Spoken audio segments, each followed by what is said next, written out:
So we left off in the idyllic town of Belliard. Oh, let me put on some music.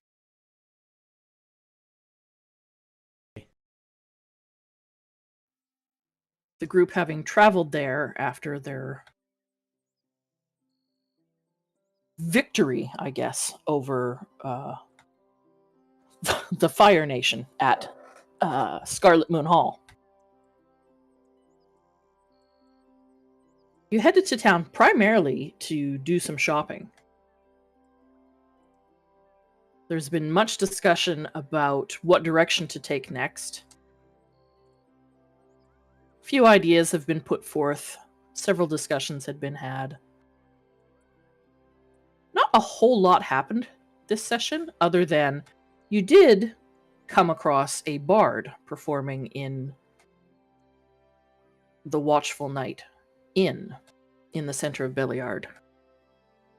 Many drinks were had, a night of gambling for a couple of the players, a night of heavy drinking for a couple of the players, one in particular, who managed to find himself passed out on the floor before everyone had made their way to their rooms. Taladar spent some time speaking with the bard in question, a man by the name of... I've forgotten it already. And it was learned that he was in possession of some information that was very interesting to you. He had heard of an elven queen, a winged elven queen, who was looking to hire or interviewing some new minstrels. But he had no idea where her location was. Taladar brokered a tentative deal, saying, "We know the location, and if we could travel with you, or perhaps pose as one of your traveling companions or troupe players, perhaps there's a deal we can work out." An agreement was reached, and it was decided that the bards were willing to head out first thing in the morning.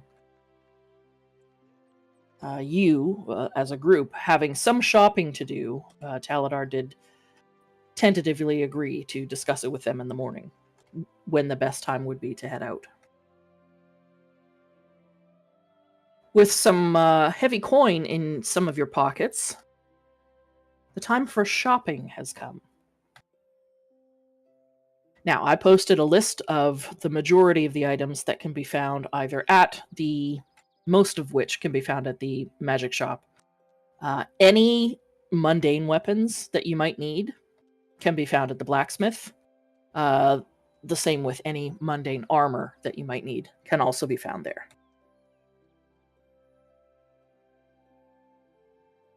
I believe that is where we will pick up. Where we left off, you had all gone to bed, I believe. Some of you a little bit more well-rested than others. Starsha, of course, had her own room, and I believe Moss and Aranor were in one, and Felix and Taladar were in the other, I think. Yep. The bard, of course, having given explicit instructions that he could be found in room 6. Top of the stairs, first room on the left. This invitation was extended to 3 individuals of your party.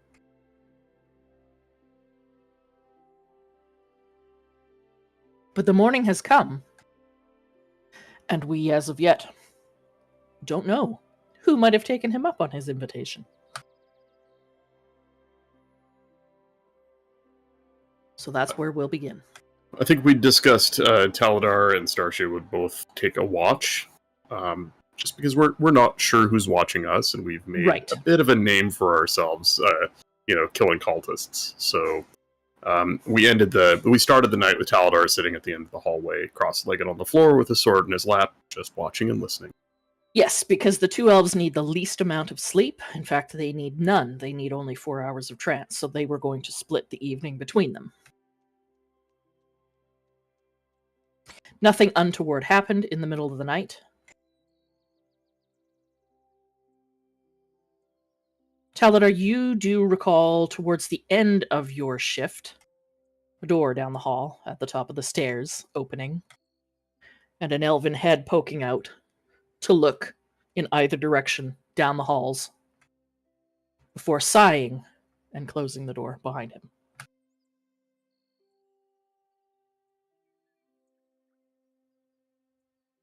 Yeah, then halfway through the night, Taladar would fetch Starsha and retire. And first thing in the morning, hopefully before anybody else is awake, he would slip away. Give me a stealth roll. Me too? No, just Taladar. Yep, no problem. As the sun is creeping across the horizon, it's barely staining the sky, you make your way outside. Starsha, you would still be on watch, so you'd probably see him go.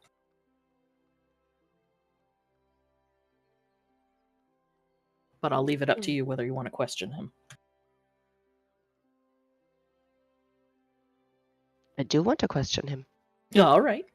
Yeah, if you're anywhere in the hallway or outside the building watching, like Taladar is sneaking, but not sneaking. Just being quiet. You might notice he's padding along very quietly on his way out.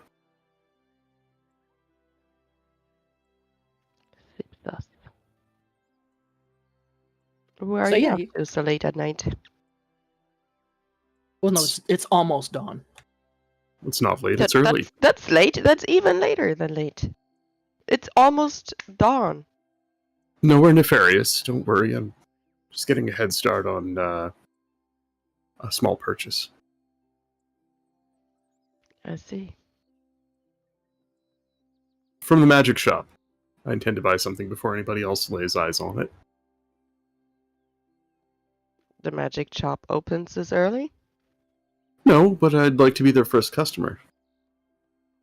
You're camping the magic shop? It's a gift. Please don't ask anymore, it's embarrassing. No one asked more. Let's see, for someone special? Quite the opposite. Speaking of gifts, I have something for you as well. Next we're in battle, perhaps we'll try it. A new flavor of invisibility that I've worked up. It doesn't last as long, but it does not break if you attack or cast a spell. I can't think of anyone better to wield it than you. Interesting.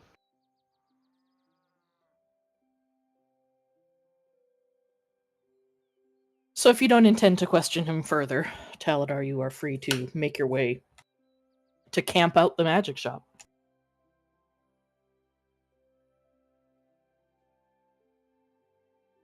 Yeah, so he would go and wait for the vendor to show up whenever he opens up shop. And he'd just be sitting outside quietly and strike up the conversation we had earlier. Yeah, you would see that it does seem to be a light on in the shop, and it does look like there is maybe an apartment above the shop. You're assuming that this is also the magic shopkeeper's home as well. In fact, you do see the shopkeeper around the side of the building. He appears to be collecting some herbs from a very small herb garden that he has.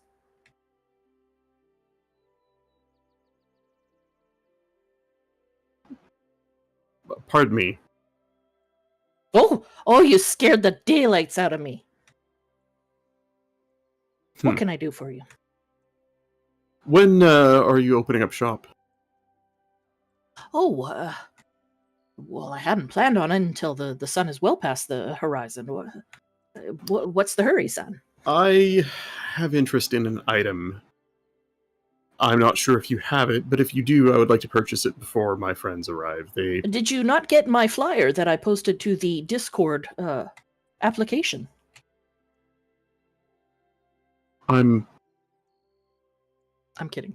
I'm not sure I'm tapped into that particular magical channel.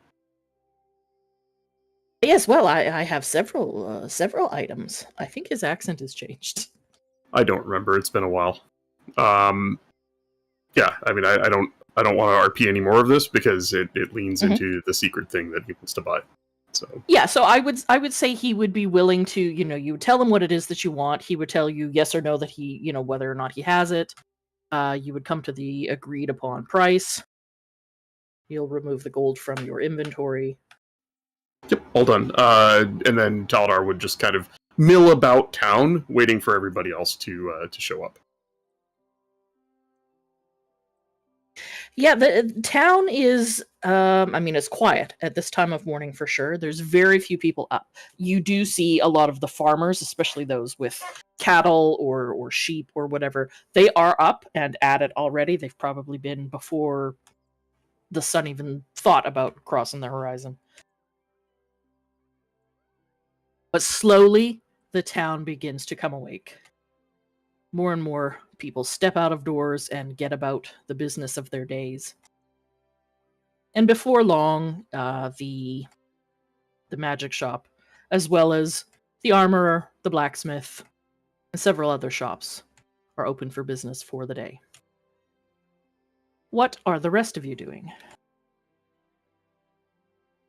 Starsha, your watch would have ended the minute that the inn was open for breakfast, which would have been at about 6 a.m.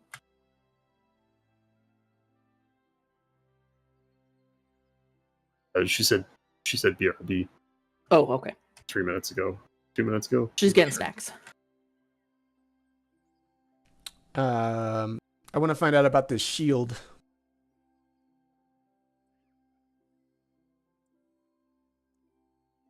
Okay, what are the rest of you doing? I assume we're all going to go to the magic shop. Yeah, I mean, that makes the most sense, other than, we can just pretend we had breakfast. Yeah, so you guys would get up in the morning, head downstairs, probably grab a bite to eat, and then pretty much head as a group all to the magic shop. I will point out Moss is looking very disheveled. One eye open, the other mostly closed, shirt on inside out. I think I died last night.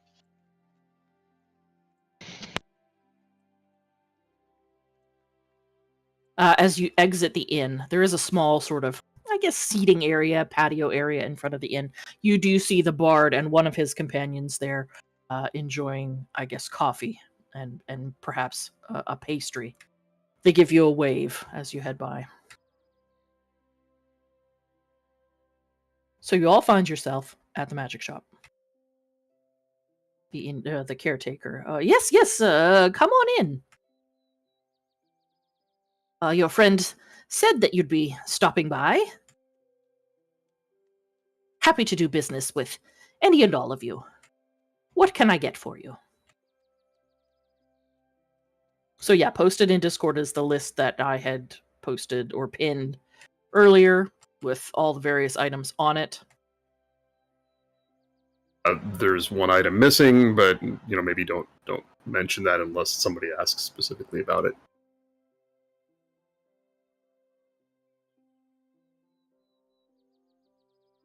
Oh, we need to buy those 3 potions of resistance for sure. Be aware, and I explained this to Poker earlier, the effects of the potions of resistance are random. Ooh. You don't get to choose whether it's lightning or fire or whatever. It is a random effect. Gotcha. So basically, you roll a d10 and you see a d10 or a d12 and you see what you get. So that might change your mind on the potions. Well, the Boots of Elven Kind, advantage on stealth checks based on sound cancels out clunky armor that gives disadvantage. But they'll clash with my armor. Gotta look good. Jesus Christ. Who do you have to look good for? Your chick is, far away. Put your good boots on when you go to see her. I mean, you realize that you wear boots underneath your armored leg plates and shit, right? Yeah, Rin. Does They're does it work good still? for speaking. Yeah. Good for sneaking in and out of rooms late at night. Yeah, Or early in the morning. That would be useful. It just means that I don't have to burn invisibility on you just to cancel out Disadvantage. Yeah, I'll buy those boots if no one else needs them. All right, and he puts a pair of boots onto the counter. Oh, I meant to pull them all up, but that's okay. They do look very elven. I think Taladar on seeing Taladar would probably, he's been hanging around waiting for everybody to show up. He'd walk in and see the boots on the counter. Morning, Rin. I see your tastes are improving. Fine pair of elvish boots you have there. I think they went in. Yep. Do you guys see them in? Okay. Oh boy. Oh boy. But, like he says, your leg plates basically come down and cover most of them. Okay. Yes. I'd be interested in the gloves of swimming and climbing.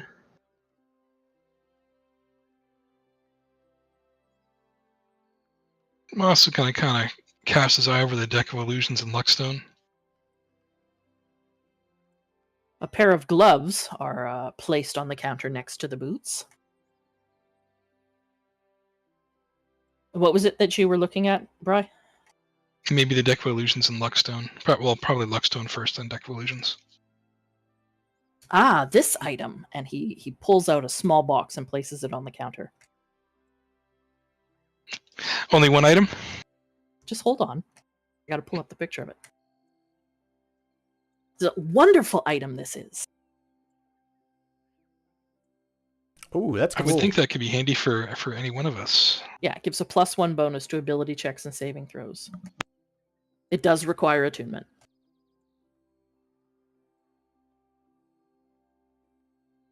I know, are you getting those boots of Elvenkind? Yeah, I bought them. Good. Well, you've requested them. They're put on the counter. Well, As are the gloves and the Luckstone. And you... Listen, if you're not buying it, I will buy it I for you. already took the gold off. Jesus Christ, Rin. You gave the prices. Yes, I did. Sorry. I have to, I gotta be honest, I don't know how much money I'm supposed to have because I've been really bad about adding it. I think you're pretty accurate. You have a lot. I do. Pretty sure you have like 2,300.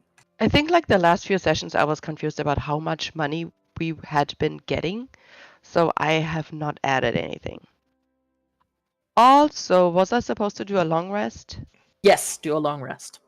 I don't think we added anything for a while. We did last week, and I think Dark added it to your sheet for you. Okay. I think so. Yes, I believe it. Because I recall I sat at like 600 for ages. You have the least amount. Yeah, but I've spent the most too. You guys Yes. don't. You guys don't see when I blow 300 gold on spells in a when I level. Well, not up. even spells. It's just paper and incense and ink. Yeah. I mean, okay. I don't buy it ahead of time. I just spend the gold when I get the scrolls, but that's what it represents. So on the counter now, there are a pair of boots, there are a pair of gloves, there is a Luckstone sitting inside a small box, and there is an ornately carved case of playing cards. Do you have anything spicier? Define Is that a spicy, sex shop? sir. A little more special than these are fine implements, but Make well, we're- a persuasion check. oh boy, Ooh. is his spell that he cast earlier still going? Um, Let me tell you how long it lasts, and then you tell me. Here it is. it's been probably about an hour and a half. Oh, okay. So enhanceability is up to an hour. So I'm not going to cast it again in front of him because he would recognize it. Sure. So I will just straight roll it. You said persuasion? Yes. Persuasione for 23. I do have a handful of items in the back. Judging by your level of dress and what I can judge from the weight of your coin purses, I believe I might have some items of interest. I'll be right back. And he disappears into the back room. Yeah, and I'm inquiring specifically about those ones at Yes. the top of the pinned list that aren't described. Yes. So after a few minutes, he comes out with a large box It's like a wooden, think of an ammunition or a weapons box that you see in like military movies, except it's wooden. And he places it on a table sort of in front of the counter and opens the lid. He walks to the door and flips the closed sign.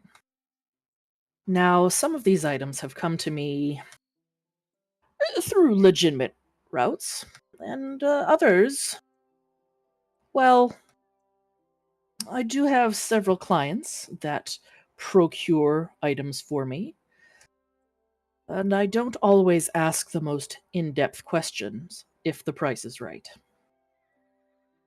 So what you see before you is there are 3 weapons. Oh, I lost my piece of paper. There is a moon sickle +1. There is a javelin that seems to have intricately carved lightning bolts on either end. And there is a delicate-looking wand.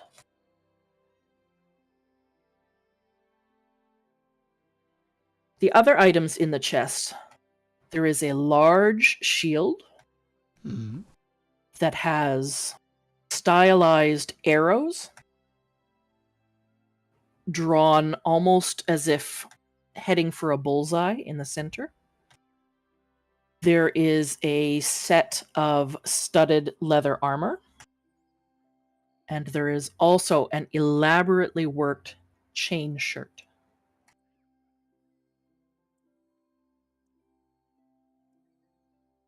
Ooh, is that leather armor better than what I got? What do you have? Leather armor? You have just plain leather armor? I don't know. It says light armor.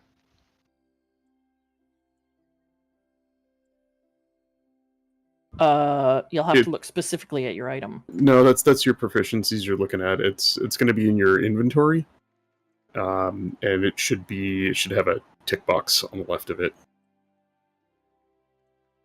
indicating it's equipped. Leather, light armor. AC 11. Ouch. Jesus, you've needed better armor the whole time.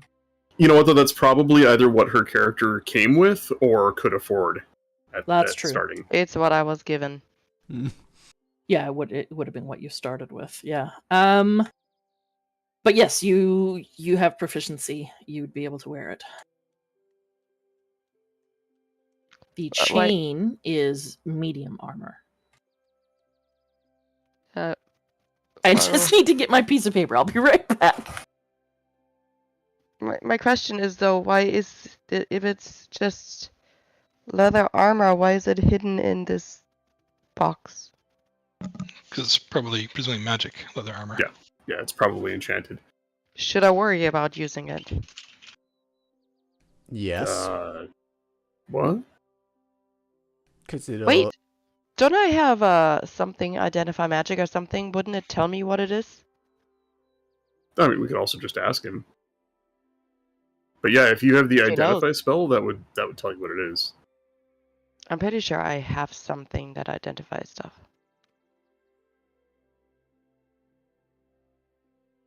I have an identify scroll, so it's one-time use. Yeah, I have a spell. Okay, sorry about that.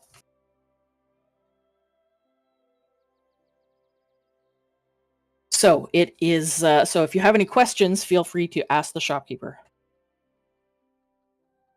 All right, I would be interested in the leather armor. Ah, yes, a very discerning eye. It is quite enchanted. Can you tell me more? Yes. Catching my breath from running through the house. It's +1 studded leather. On a scale of 1 to 3, how enchanted is it? Yeah, 1. It is +1 studded leather.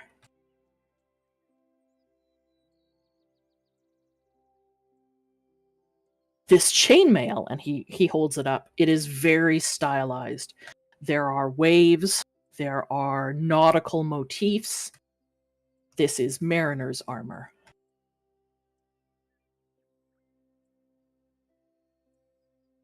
It does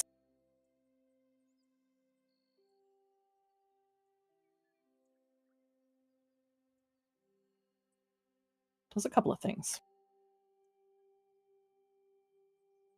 It is said that those who wear this armor can swim as easily as they can walk. Also, should the worst happen and you find yourself drowning, it will gently rise you to the surface of the water.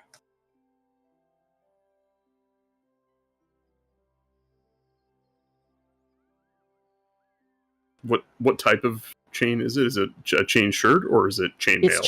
It's chain shirt. It's medium. Okay. Wrong channel, Bri. Sorry, what? You posted it. Oh, never Posted mind. what? Did you mean to put that in general? Did I put something in general?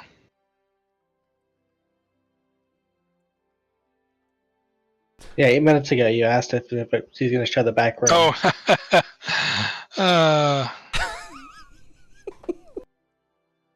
Sorry. That's okay. it's like 10 minutes ago. I just saw it.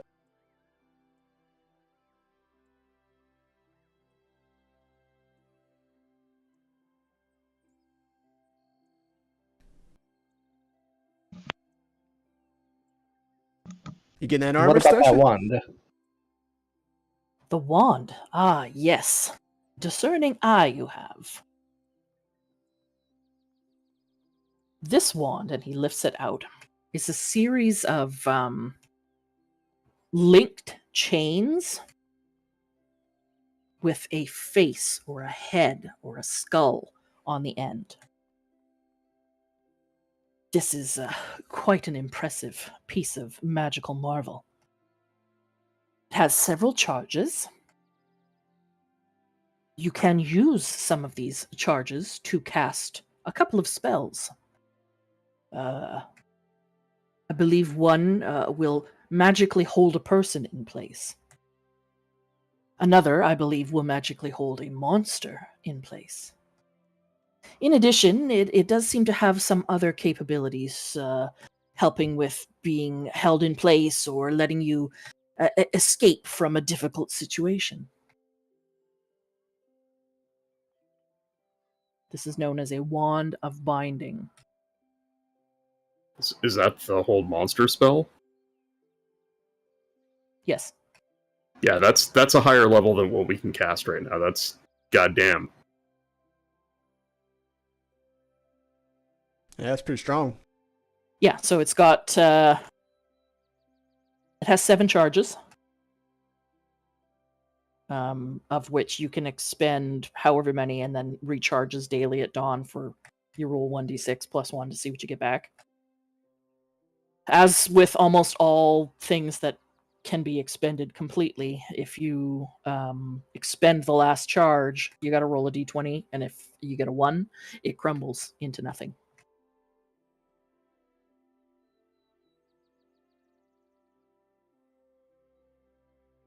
So yeah, those are the spells that it has. It does have some other abilities that I would allow you to know with an identify spell. They are beneficial. It lets you get away easily. You can expend charges to get advantage on things. If he's got enough left after he buys his spell scroll, Taladar would happily chip in a little bit for this thing. I feel like this is a group buy because it could help us a bunch in the future. Or if we can't afford it, it could be something we come back, have put on layaway, we come back for later. Hold person and hold monster are huge. Yes, this was very difficult to come by, and the price that I paid for it was steep. I would have to ask 1,700 gold pieces. Okay. So yeah, the other two items, there is a moon sickle +1, and there is a javelin. He says, now this javelin is special. Not only can it be used as a stabbing implement or thrown, as is its design, it has a remarkable feature in that it will allow lightning to be cast from it while it is thrown.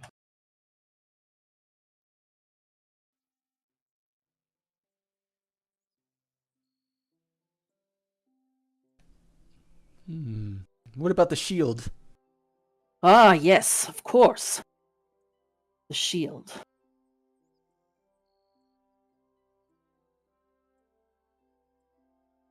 It is said that this shield can deflect all but the most deadly of aims from all sorts of ranged weapons. I'm just waiting for D&D Beyond to load. It would allow you to have some resistance to damage from several types of ranged weapons. Come on, D&D Beyond.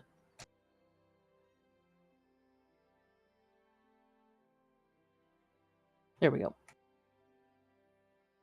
It is made of metal. Sorry, it is inlaid with metal. It is a wooden shield inlaid with metal. And it has several arrows that all seem to be pointing towards the center in a very stylized motif.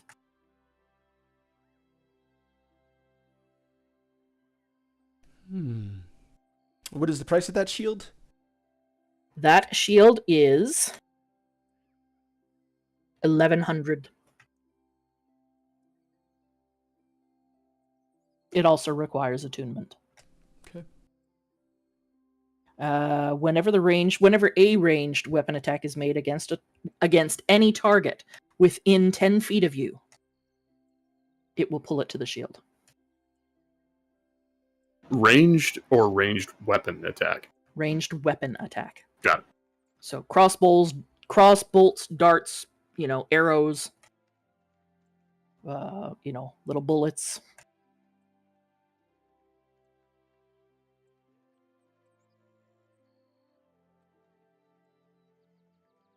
Yeah, it's pretty much that.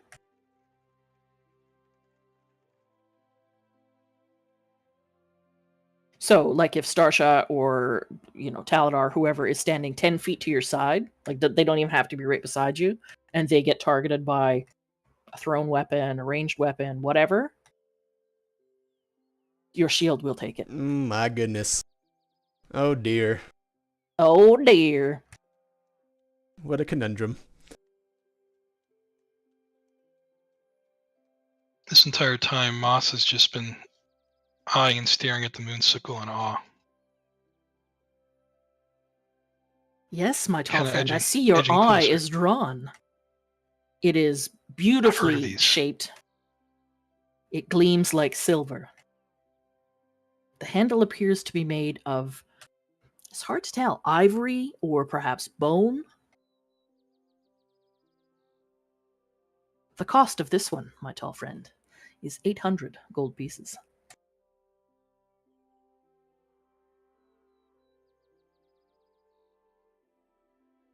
Now, seeing as you have several items already on the counter that you are wishing to purchase, I can offer you a bit of a discount for bulk purchases. Ooh. Costco. Add to that the scroll I was inquiring about earlier as well. Of Please, course. thank you. He pulls a scroll case, because you're only buying the one, right? Yeah, just the scroll of lightning. He bolt. pulls a scroll case out and sets it on top of the counter with the other items. 4 items would get you $200 removed. 5 items will get you $300 removed. 6 items will get you $500 reduced. Pardon me, sir. What's $1? They are these, and he pulls out a gold coin. A goin? A goin. All right, so how many coins is this going to cost?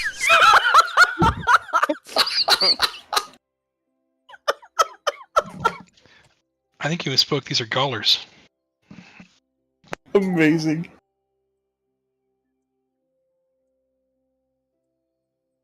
Is your wife currently asking you what you were laughing so uproariously about? Nah, I have the door shut.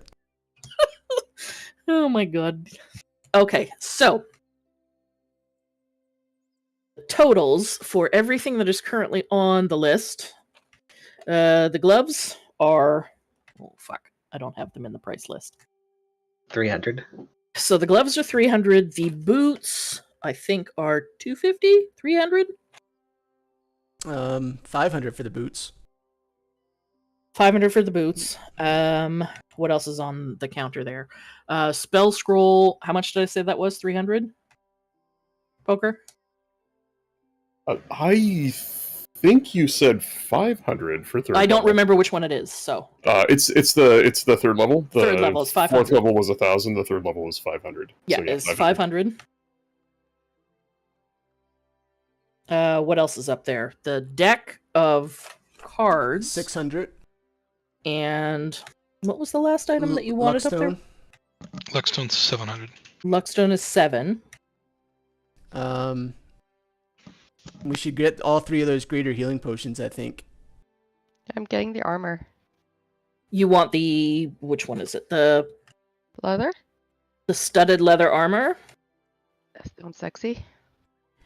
The I would studded... think- The +1 studded leather armor is... Yeah, is that better what I'm wearing right now? It's Yes. 2 AC better. Yeah. That is 1,250 gold pieces. Woo!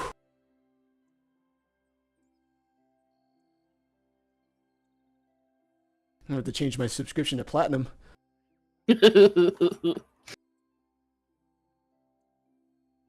would get the wand as well.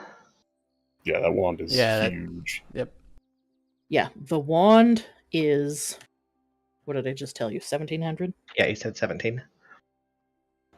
It might be worth double checking, but I'm pretty sure those are both concentration spells. I'm pretty sure they require the caster's concentration.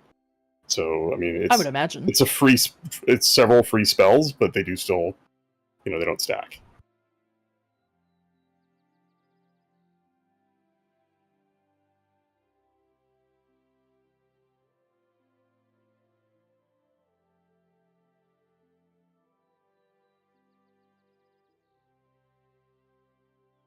I don't see concentration.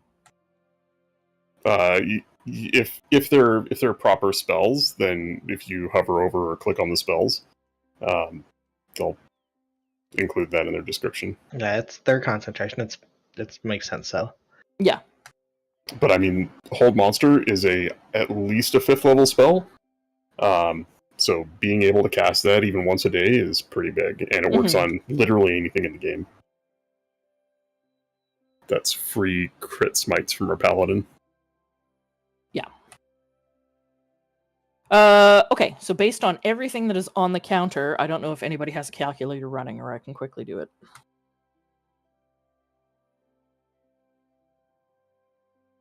But there's more than 6 items, he will knock off 500 gold. I think that means that Taladar's spell scroll is free. Thanks, guys. Or some greater healing potions are free.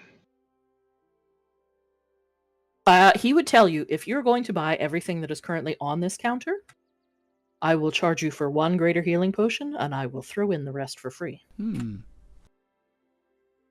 I kind of want to get that shield, but I'm not going to use it just yet. I do have a very favorable layaway plan.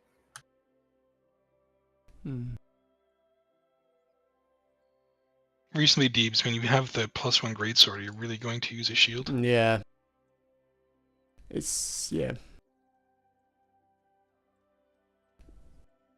Yeah, I'll hold off. You never know what might happen. You could come across an incredibly ornate, well-crafted sword or mace. Perhaps then, the shield would be more beneficial to you. I see what you're doing there. Perhaps I might even come across one of these said enchanted weapons, and then I could broker some sort of a combination deal for you. You get that mace from BG3 that shoots a beam of sunlight. What's our total so far? And And are we combining money here, or are we buying our own individual? I would think you probably are going to have to pool some gold together to pull off a purchase this large. Okay. Yeah, I think we may want to consider reducing some of our spend here. Moss wants a moonsicle. I think the Luckstone's a good idea for someone, but we could drop that. Deck of cards, I think, is kind of lost the luster in his eye. Poker, are you running a calculator? Fuck no, I'm I'm putting a list together. I need to type out the list first. So it was the Luckstone. There you go. The wand. Yeah, there you go. Oh, Bryce got it. Okay.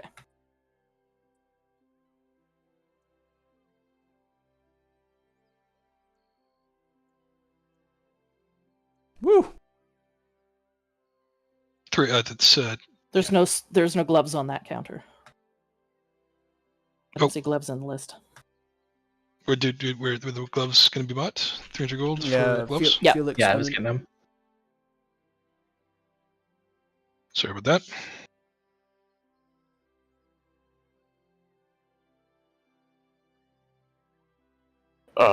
I need the scroll, so but I'm also willing to spend 550 on it, and you guys can have, all of that to go to the whole amount. I need the rest to learn the spell, and that leaves me with 38 gold to my name.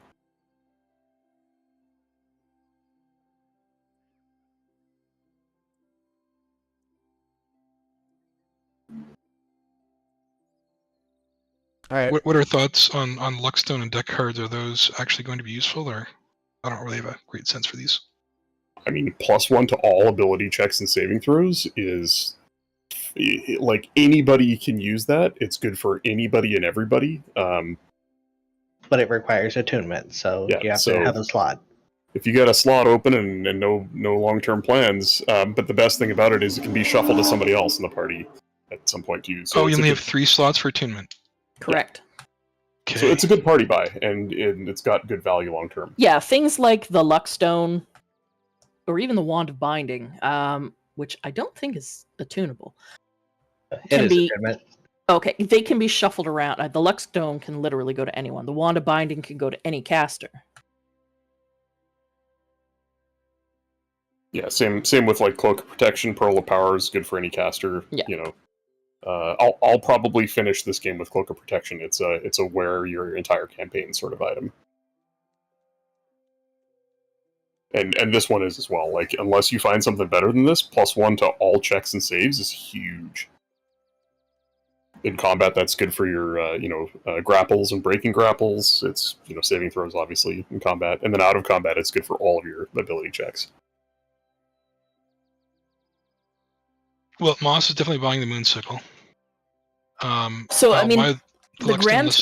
The grand total comes to 6 grand. So if you have that between all of you, which I'm pretty sure you do, because I've looked periodically at your inventories, you definitely, between all of you, have more than enough to buy all of these things.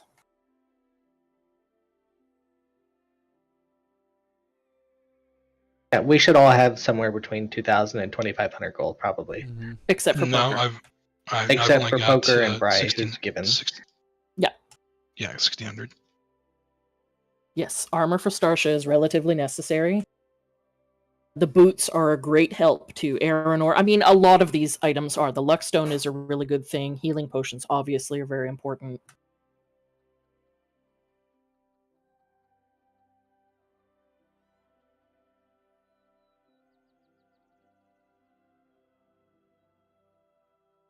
The shopkeeper can see you guys humming and hawing and discussing and looking and weighing coin purses, and he says, look,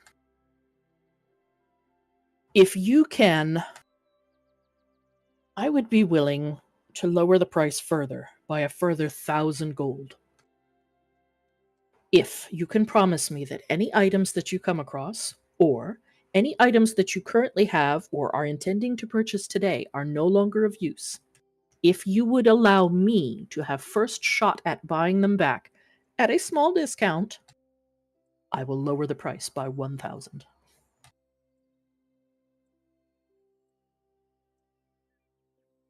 Basically, he's asking for him to be your go-to guy for purchasing specialty items. I mean, I wouldn't say this out loud, but we don't have another go-to guy, so that's a pretty easy yes. He doesn't know that. Yeah. But he would also like first crack at any items that you come across or that you don't want anymore. You wouldn't get quite as much from him as you would from any other vendor. There will be a small deduction, but that's the price of getting a discount from him. And a small discount going forward.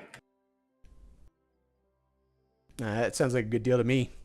Yeah, we really aren't.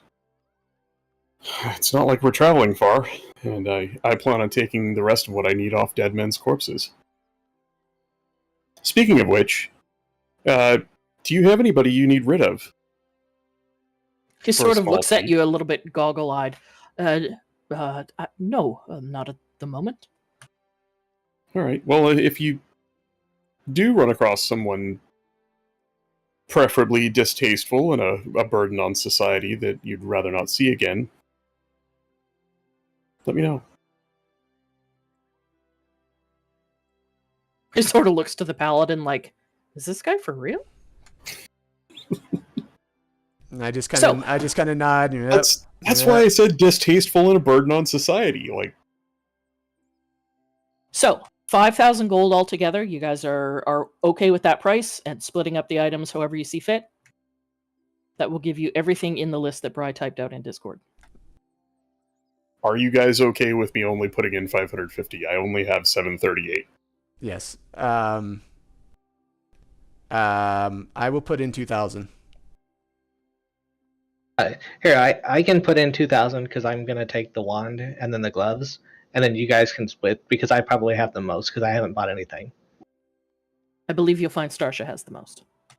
I've got 2457. You said she had 23. I think the last time I looked, she had 23.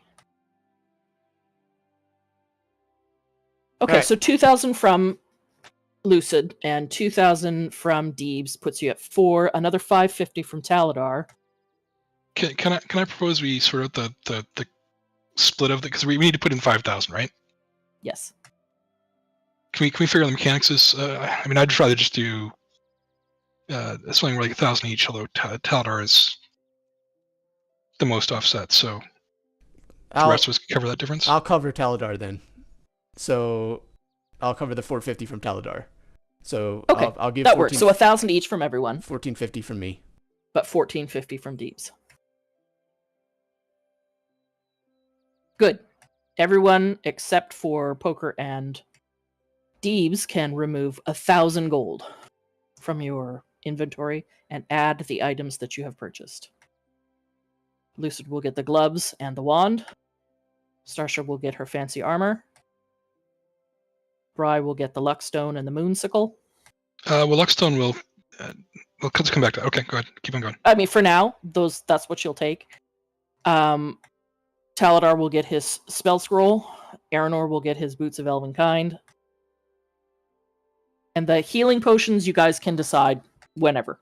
There's 3 of them there. You're only paying for 1.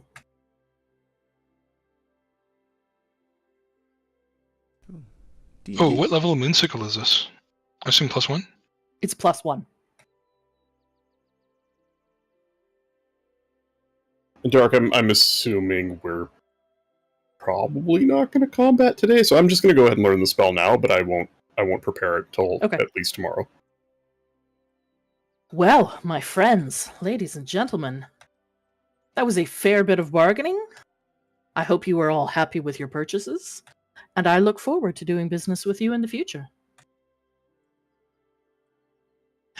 Do be kind and stay alive so that we can have further transactions. Good day to you all.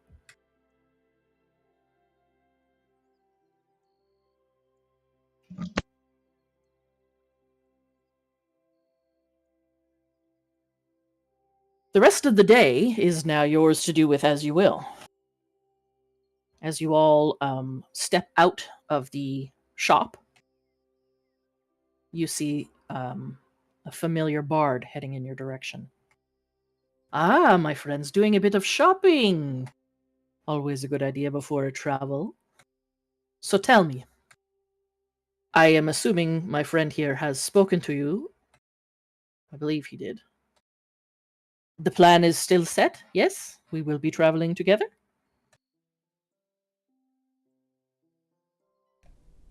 Yes. Excellent. And is it my understanding you don't know the way? No, my friend, I am relying on you to provide guidance. Might I suggest, because the path we know best,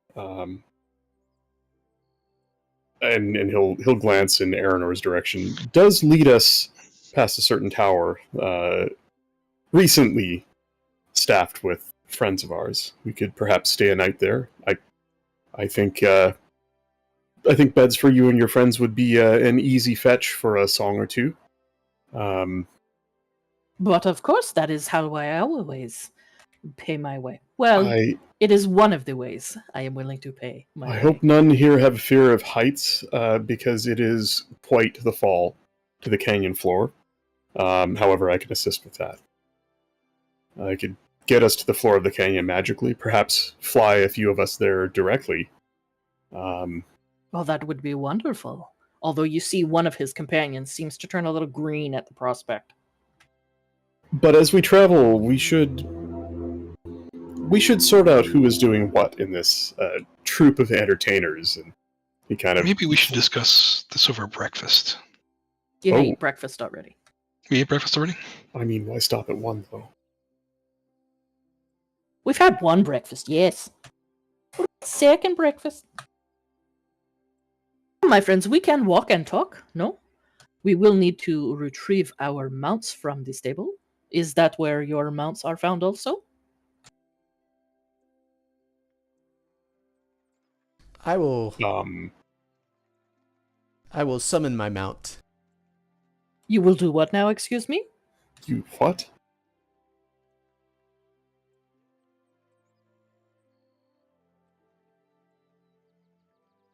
Cast Find Steed. Moss is going to, if we're not having a second breakfast, I must do something rather briefly. It will take but 10-15 minutes. Oh, I'm sure we will have time. We do need to retrieve our mounts, our gear as well. Perhaps we can meet you at the stables in, say, half an hour? Amos will nod, and he's going to steal away for everyone else. He's going to find some time to cast divination. Lyria, what are your companions' names? Oh, them?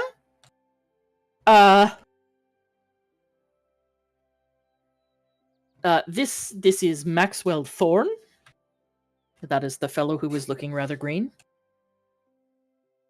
And her name is simply Olandra. Did you make those up on the spot? I did. Did I ask you this? I don't remember if I asked you this last week or not either. Okay. Maxwell Thorne, Max for short, and Olandra.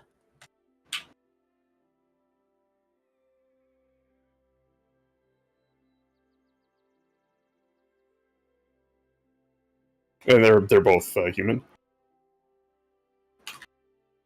Yes, they both appear to be human.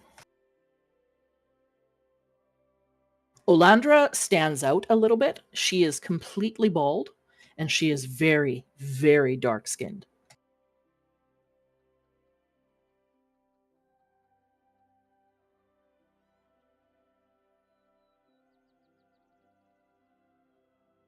Well, I look forward to traveling with and performing with you all,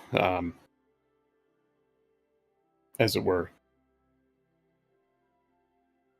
Yes, we will meet you at the stables in 30 minutes.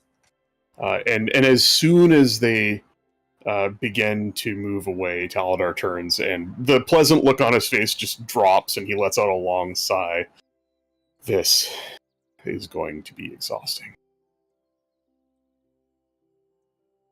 And the usual sort of impassive but slightly bothered by everything look returns to his face. You might notice that this whole time he's been face to face with the bard and the others, he's been putting on an air of, friendliness that is not exactly Taladar. So yeah, they head off, they disappear out of sight, you're assuming back towards the inn or to wherever the stables are. Now, you guys do not have mounts, only Deebs does. I would imagine Deebs would pull off to the side of the road perhaps and spend 10 minutes maybe murmuring some prayers, clutching a holy symbol, etc., etc. Mm-hmm. And a magnificent steed, 10 minutes later, appears over the hill, running towards him. Shadowfax. Lord of all horses.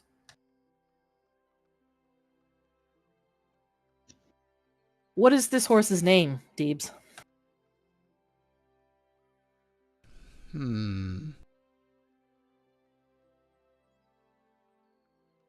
Gustavo. Is it pink? Nope. Does it have a mustache? Yes.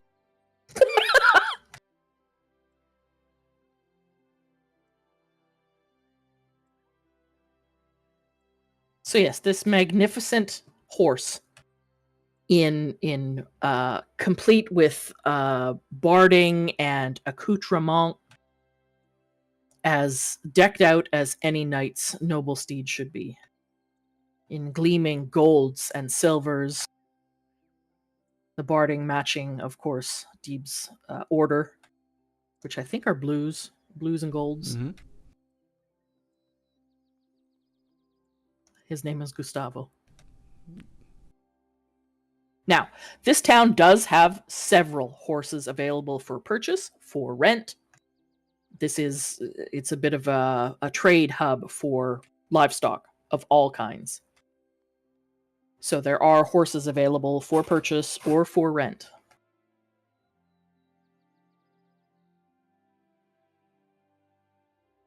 Rentals, however, can often be a little more expensive than the purchase price because there's like a down payment. Should you abandon them somewhere or, get them killed.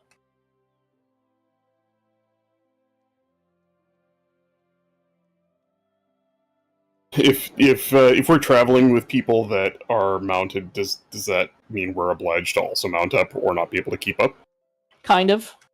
Or you'll just go at a slower pace. I think Taladar would suggest that the elves double up with the others, if possible, to save coin. Given that we're light. Mm. So how many horses do we need? Well, the two elves could ride together. Moss can't ride with anyone else, no matter how light they are. I would say that Aranor, unless he is with a tiny, like a halfling or something, would also need he has his own horse, but...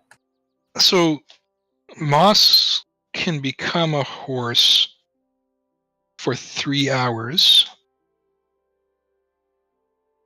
and then become a horse again for 3 hours. And I think that is twice per short rest. I thought it only lasted for an hour. I think it's based upon level. Okay. It's putting in the chat. Yeah, I mean, if that's the case, you would only need probably 2 horses, and Felix could double up with one of the other riders. Or...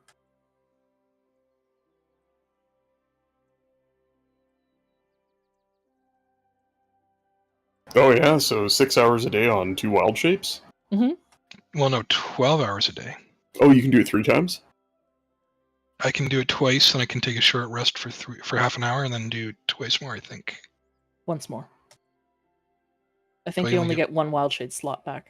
Not all of them. Alright, how much is the horse to rent? Or to buy?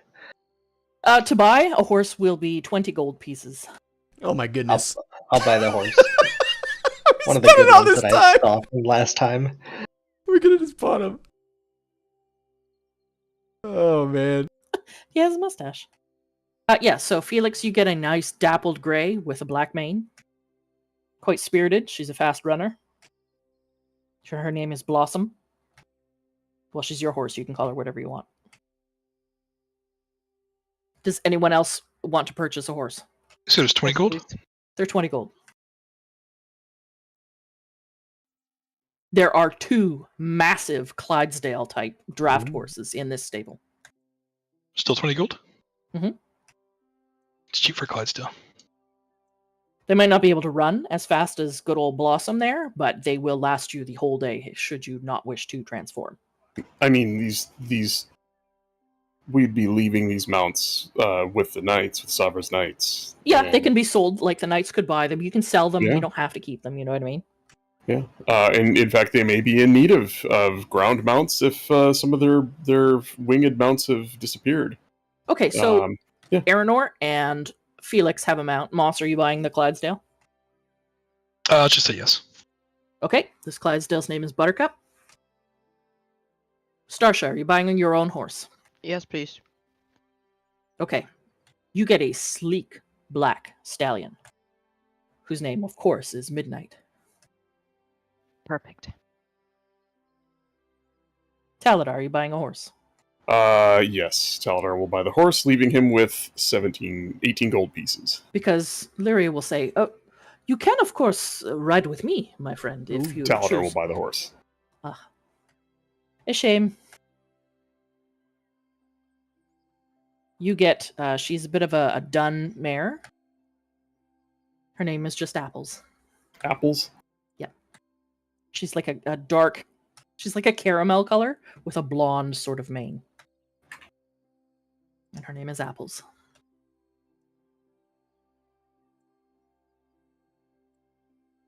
All right. Horses purchased. You guys are mounted up and ready to go. Mm-hmm. No, I'd like to Oh, yes, take you the need to do a thing. tenants. So Moss is going to go off on his own for 10-15 minutes. He And throws the he's- reins to his new horse to Aranor and says, "Get this ready for me, boy." And heads off. I don't think Moss would do that, but He is probably the only one here who's ever trained as a squire, though, so he is best suited for it. But yeah, Moss is going to wander off and just find a secluded area and what did it was incense. So he's going to burn some incense, take some leaves, and focus on a single question, which is the easiest profit for us to pursue the profit of air?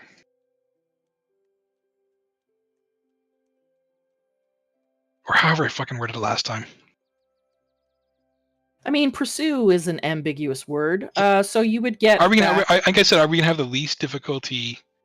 I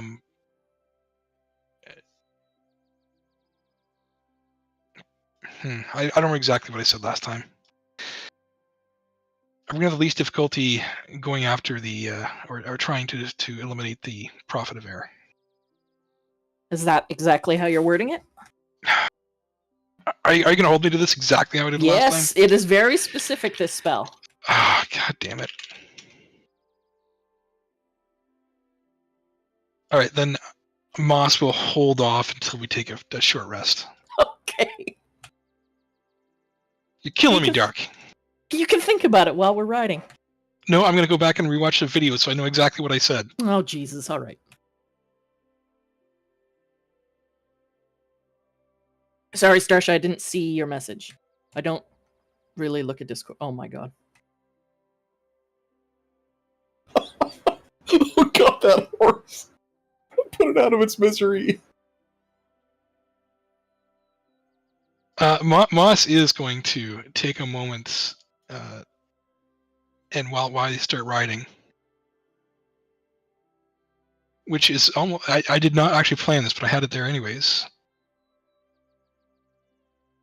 As he started the journey, Moss is going to get to know his horse, not in a biblical sense.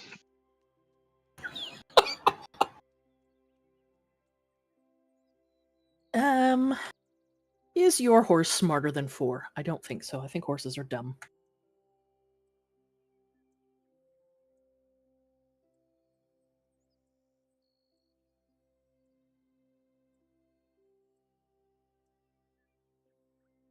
No, they have an intelligence of 2.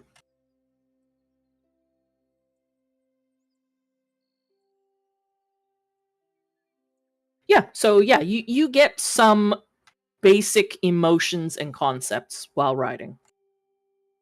Is it a happy horse? What kind of Yeah, it's happy food to is it be like? it's happy to be out of the stables. Doesn't usually have a rider. It's usually you sort of get images of it pulling wagons, plows, logs maybe. It is nice to be just out and free and walking. Oh man, you're heavy. Also gives some reassuring pats and soothing words and telepathic thoughts. Things are going to be good. Good berry? I don't have any good berries on me right now. Oh, you gotta get him hooked on the crack. I do. Maybe later. Whole meal and a bite, dude. You know what? You bring a strong argument. Gonna cast good berries and give one to my horse, and I'll pass her around, and everyone can give each their horses a good berry. Yes, I've just blown through 2 first level slots for no reason whatsoever. Nice. But I mean, the RP potential for Goodberry, having Druid in the party and having Goodberry, look, you never go hungry. You got these little berries that you just eat one and you're good for like half the day. That's fantastic. For travel. And it means you don't have to stop to eat either, or stop to prep food. Like, it's very efficient. So you guys, as you head out of town, now that you're all saddled up and ready and on your way, you head out through the North Gate. Because the easiest way to get to the spire is to go over that massive bridge. That bridge lies to the north. It crosses the Desserin River. So you make your way, and no more than an hour and a half, 2 hours out of town, you reach the foot of the bridge. I would like everybody to give me an animal handling check. Oh boy. Me? Everybody. What check? Animal handling. I guess we haven't attuned to our items yet, have we? If you put them on and you equip them, yes. It doesn't take very long. It takes, half an hour to an hour to attune? Good job, Deebs. I'm going to cast Enhance Ability on myself for Owl's Wisdom.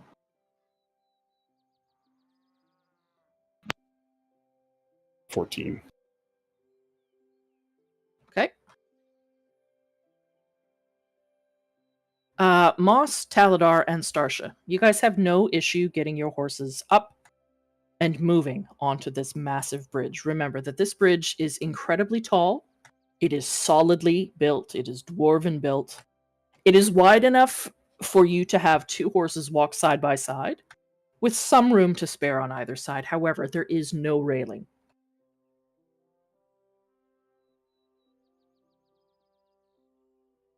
However, Felix and Aranor,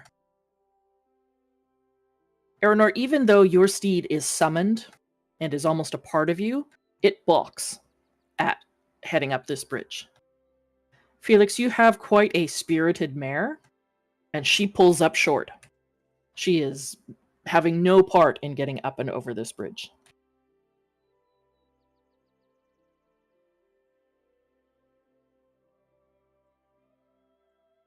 What would you guys like to do? Fucking horse. I don't think that'll get it up and over. Even they can't make climbing checks. The horse can't make climbing checks, no. It is not very steep to get onto the bridge itself. It comes to a slope and just seamlessly meets the road. But maybe these horses have never been up and over the long bridge. So let me know what you guys are doing to try and encourage your horses to get up and over. The bard and his companions seem to have no issue. They've gotten their horses up and are sort of at the head, while your friends have followed them up and onto the bridge. I guess I can hop off and try to walk next to it to encourage it.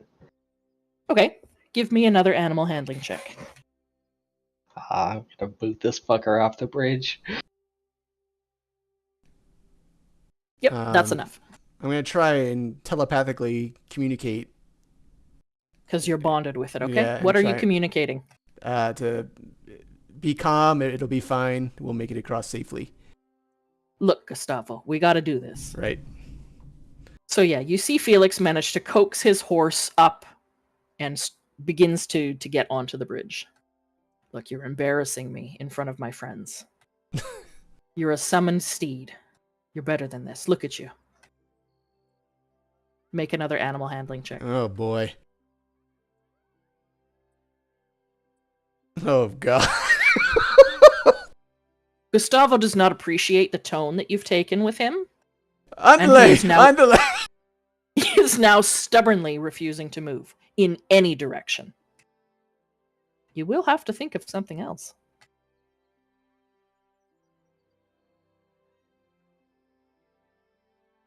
I'm gonna.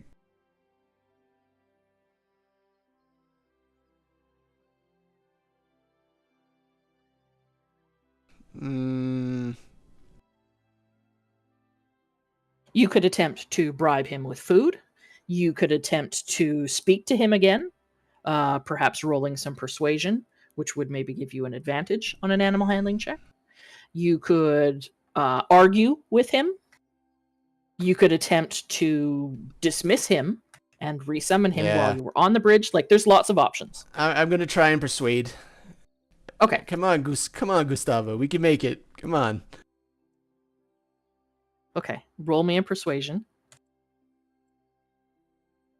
And if it's over 10, I'll give you a bonus. Oh, there you go. So now you can roll your animal handling with advantage. Hallelujah. There you go. You sort of get a sense back from good old Gustavo that he wanted to be asked. He doesn't like to be commanded. So you've persuaded him, and now he's plodding on. So you guys are all up and making your way across the bridge. The view is fantastic. However, the skies are not exceptionally clear. It does look like there is going to be more rain in the near future. You rolled Arcana, you cheating bastard. Oh. It's probably just as bad, to be fair. Yeah, we'll keep it anyway. You don't reroll it. Oh my lord. Oh my god! No, Why do you have a horse? Your horse jumped off the bridge! He said, fuck this shit, I'm out. Oh He man. unsummoned himself. No, we'll go with your Arcana. Because, Because it's a magic horse. yeah, it's So a bad. magic horse. That is so bad. I can hear Poker killing himself in the other room. So within the next half an hour, because it is quite a large bridge, you know, the first time you came across it, it does take some time. But slowly and surely, you make your way to the other side and down off the descending slope. You are now on the Larch Path. You've been up this way before. This road is well taken care of, it's well maintained. As you all disembark from the bridge and begin to make your way, you feel the first spatterings of raindrops. I'm going to move you out to the world map.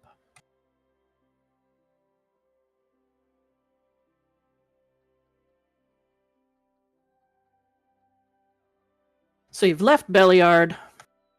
You've now hit the fork in the road between the stone trail and the Larch Path, and are now turning to make your way to the south through the sporadic hills of the Somber Hills. Who is leading this cavalry? Moss? All right, Moss, give me a perception check.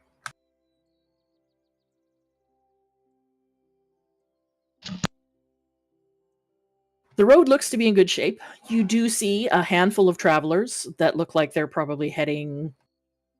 Well, it's hard to say. They could be heading to Belliard. They could be heading farther north. They do look like it's a caravan, like it's traders.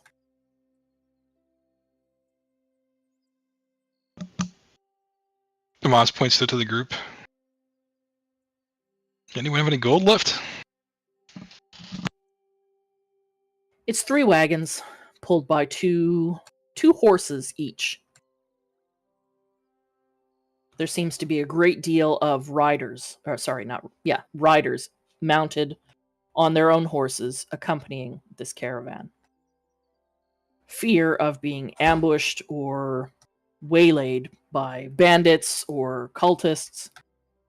It looks like any and all merchants or travelers in the area are taking greater precautions now.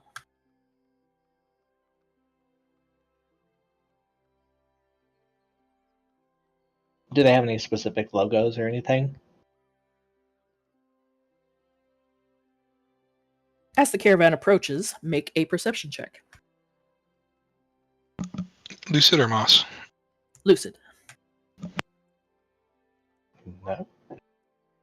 There doesn't seem to be any discernible logo. The riders that are separate, they look like mercenaries. They are well armed. Their gear looks to be in good condition, if maybe not slightly mismatched.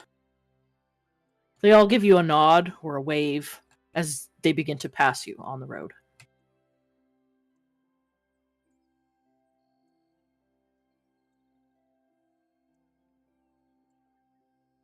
Soon they are well past you, and you can see as they reach the fork that lays behind you on the road, they make a turn as if to head over the bridge, and are soon lost to sight around the hills. The rest of your journey continues relatively uneventful. The weather is gradually worsening. It is a full-on rain now. It's not storming, and it's not overly windy. It's just uncomfortable. By early afternoon, you all feel relatively soaked through. You are, however, regaled with singing. The female traveling companion of the bard has a beautiful singing voice, and she cheers the travel with her song. As you continue on down the large path,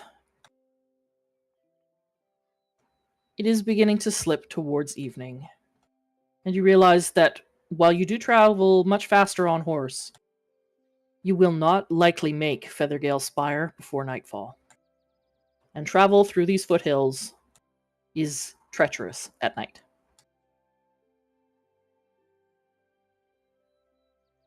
You are going to need to begin to look for a place to stop and camp for the evening.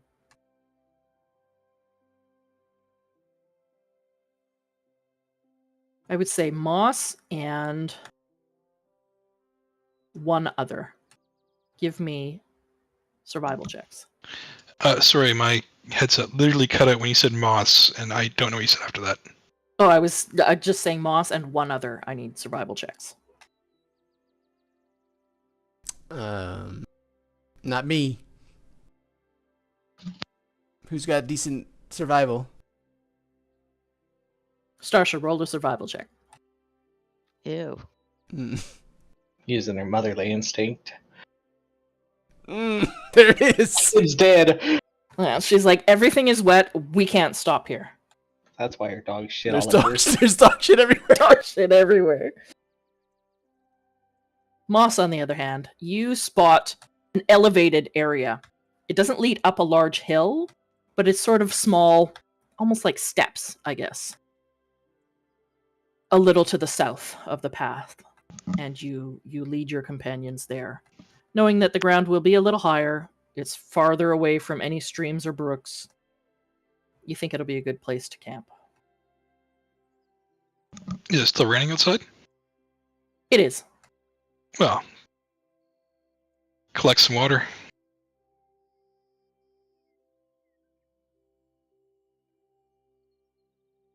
You guys arrive at the campsite that Moss has chosen.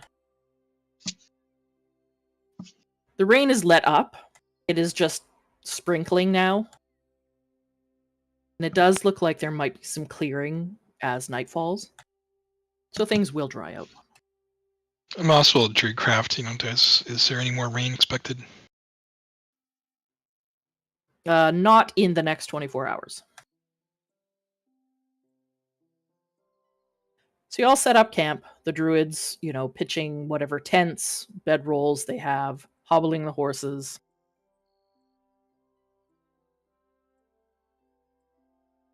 So tell me, my friends, as we sit and enjoy some food here around the campfire, what sort of skills do you have? Do any of you play any instruments? Flute, lute, guitar, mandolin, even piano? Does anybody have... Moss pulls out his pan flute, clearly not remembering anything from the previous evening. No, my friend. There is no need. There is no need. Anyone else? Anyone at all? I can sword dance. If that counts for anything. It always counts, my friend. Sword dancing is beloved where I come from. You, my fine maiden, do you perchance dance? He's asking you, Starsha. Yeah. No, I don't. Oh, perhaps sing. Do you know how to sing? No, I also don't do that. No instruments of any sort? No. Come now, I'm sure you have put a flute to your lips at least once in your life. Whoa. No. That is a bold-faced lie, if ever I've heard one. Moss, so he can hold up his pan flute. He's making innuendos. As he does, because he's a bard. I know that, Moss doesn't. Well, that is a shame. None of you seem to have a lick of musical ability. How are we going to pull this off with any or all of you being a member of my troupe? I think Taladar, given that he's got a performance, what do you call it? Proficiency in performance. I think he might know a handful of Elven songs from his childhood, and he might just break into quiet song just to test it out. He's never really. Oh, it's been a million years, but yeah, he'll try it. Make a performance check. He's definitely very rusty, and it's clearly a song that he hasn't heard in a long time. It's better than 10, though, so you're not tone deaf.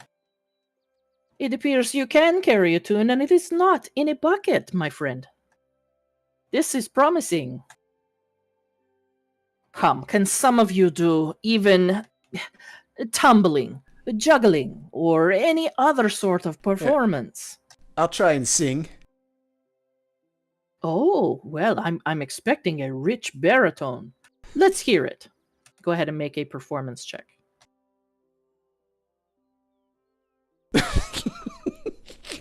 Well, I believe that is singing, yes, but I don't believe I have ever heard some of those notes. Mm. Perhaps we could convince you to do feats of strength or some other type of performance, because I'm sorry, my friend, singing... I can tumble? You can tumble? Well, can you contort yourself like I have seen the acrobats from Far East do? Possibly. Let us have a look. Let's see. Make a performance check. Oh, I was doing acrobatics. Or acrobatics, if you prefer. Well, my performance... Well, my acrobatics were not impressive. I don't know if my performance is going to be much better. Your jumping and leaping is good, but perhaps you can contort. Absolutely you can contort. Yes, I believe we can turn you into a elven pretzel. My dear, you are so limber, so loose, so good at this. I Perhaps... perhaps we could speak privately later this No. evening. Huh. All right. I had to Moss. try. Sorry, good. No, that was it. I had to. Moss gonna nudge Felix. I saw you how you controlled flames in the tower. Maybe you could do something with that. You can spit fire? Is that what I am hearing? I can attempt to. Oh, If there's another fire already lit. Moss will produce a flame. Oh, yes, that is a handy trick in and of itself. Let us see. Can you breathe the flames? Oops. Not casting damage. So yeah, a small flame flickers from the Moss's fingertips. Felix, give me a performance check.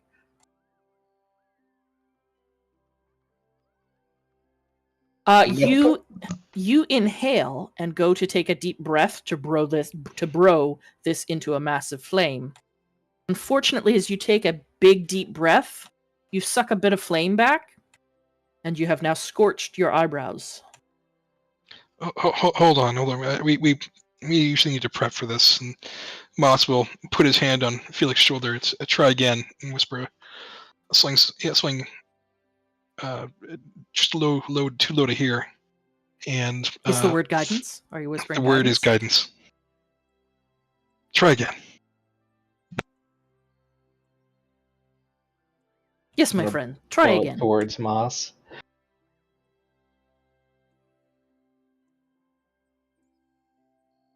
Yeah, this time a roaring flame is produced from this small flicker that Moss has produced. It blows right over the top of Moss's head, singeing the tufts on the tops of his ears. Oh, that is fantastic! If you could do that on command, perhaps with a torch or some other lit implement, I believe we can factor that in. Yes, I believe that would be very good. Well, at least all of you seem to have some sort of a skill. I can maybe do something else, and Moss will cast Beast Bond again, and encourage Buttercup to do some prancing and some tricks. I don't know how Percival is in a Clydesdale, but he'll try it. Make an animal handling check. Dude, just do it yourself. I could just do myself. So yeah, this massive Clydesdale, who is currently hobbled to a tree, gets up on his hind legs and paws at the air before dropping back to the ground. Excellent. That is a very, very good trick, my friend. However, I do not believe they will be allowing the horses into this location. It is in a crevasse, I believe, or ravine, you say?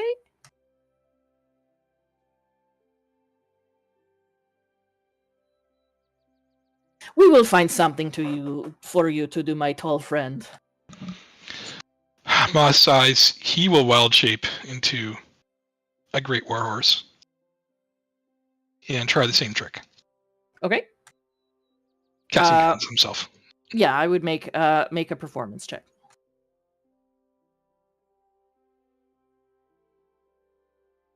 While you know how to be a horse, running, galloping, leaping, you don't really know how to dance or prance or canter.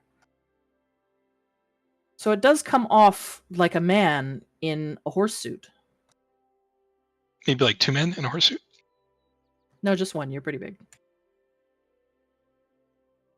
For the love of all that is elven, could you please get him to stop? He is going to get us killed. How much farther did you say it was to this location? This spire you mentioned, where there will be soft beds, yes? Midday tomorrow, I believe, yes? Are you asking me, my friend? I have never been there. No, he looks at Rin when he says it. Yeah, it's not far, not much further. Yeah, based on where you guys are camping, you'll probably arrive right around noon tomorrow. Well, perhaps we should get a boring night's rest. He looks around. Felix, Starsha, Taladar. Yes, a boring night of nothing but rest. And he turns. Moss is not going to rest yet. Okay. He's going to turn Moss to his tent, and his two companions will. They are sharing a tent. They will turn in for the evening as well. What is Moss doing? Moss is going to wander off against Cluted and ask the question he was going to ask this morning. Okay. And make sure he words it exactly as he worded it this previous time. Okay. Will we have the easiest time pursuing the air prophet first? And by previous time, I mean last week, not what I said earlier, which happened to be pretty close to what was said last week. Or in the prior evening. Will we have the easiest time pursuing the air prophet first? Yes.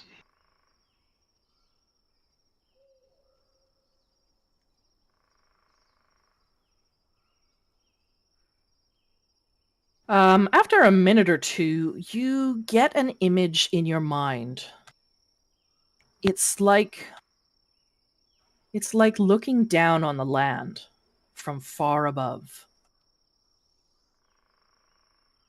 And your vision zooms past the clouds, moving quickly along the hills, familiar area, past Red Larch, over the Red Larch path, until you come to the Singing Valley, where you know the spire is located, where you know Knife Point Gully has been pointed out to you. Your vision zooms in quickly now, descending. It's almost a sickening feeling, descending rapidly towards the gully. And you see an opening in the cliff there that leads into darkness. Winds blowing into it, out of it, almost as if it's breathing.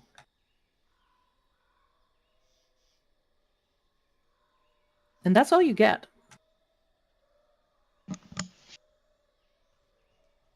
Moss will contemplate that, then maybe nod a satisfied nod.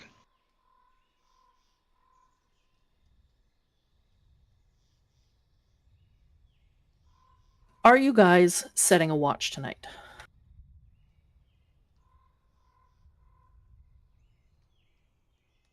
I think it would be prudent. Moss will take first watch.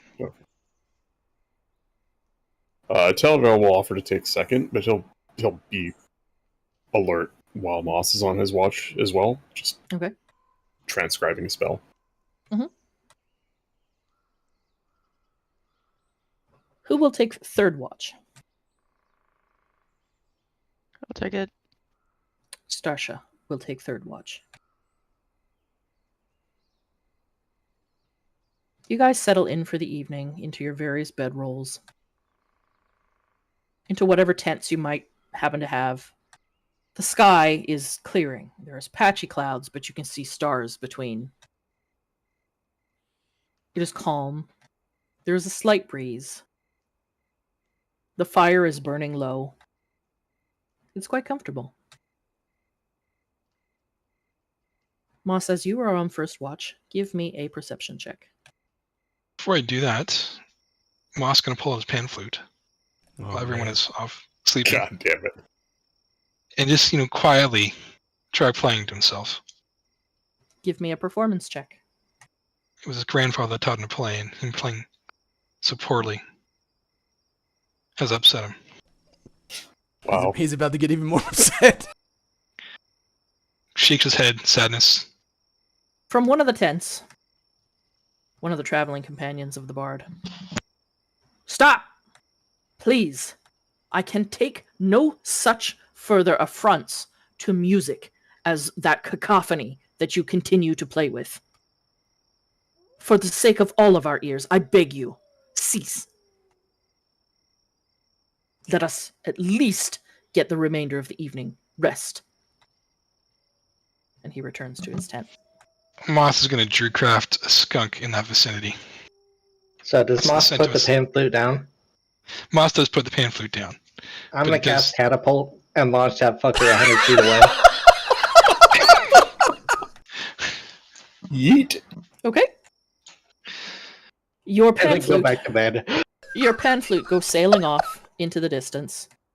It lands somewhere. You hear it. It's not that far away.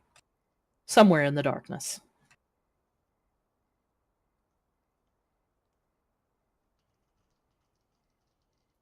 Oh, Now man. give me a perception check. I don't know if I can do that. Why?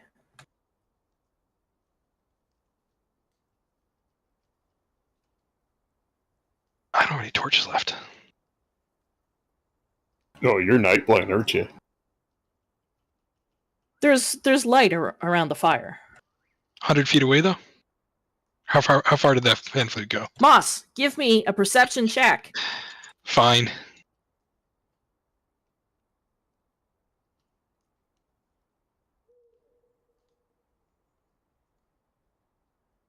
You hear in the woods. You think, I need to find a way. I gotta find that flute. It's out there in the dark somewhere. You move around the campsite. You're looking at the edge of the firelight, staring off, squinting. I don't see it. But then you hear in the underbrush the snapping of twigs. Mm-mm. I raise the alarm. How? You don't have a pan flute.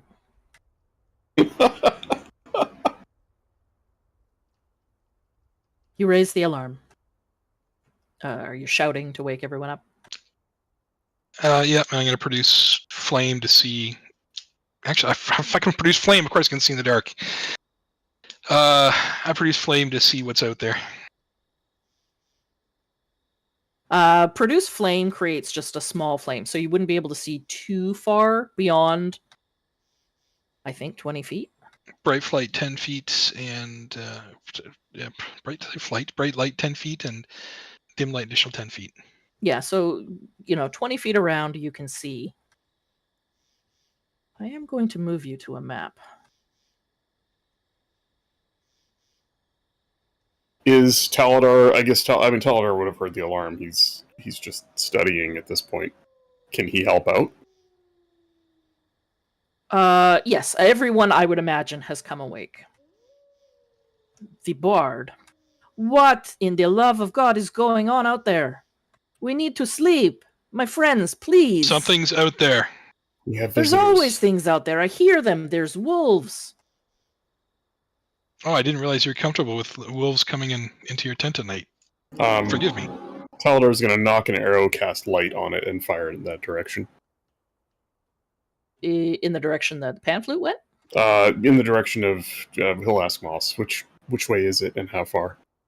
Moss points to wherever he heard the sound. All right. So he'll fire. He'll fire. You know what? He'll fire at I don't know. Whatever. Let's see what the light spell does. Bright light in a 20-foot radius, dim light for an additional 20 feet, so that's 40 feet in either direction from the arrow. He'll fire it 40 feet away, so it lights 80 feet from us out in that direction. And I'm happy to make an attack roll to judge how far it actually goes. It was to the south. Yeah, so he gets a 24 on an attack roll, just trying to hit a certain distance of 40 feet away.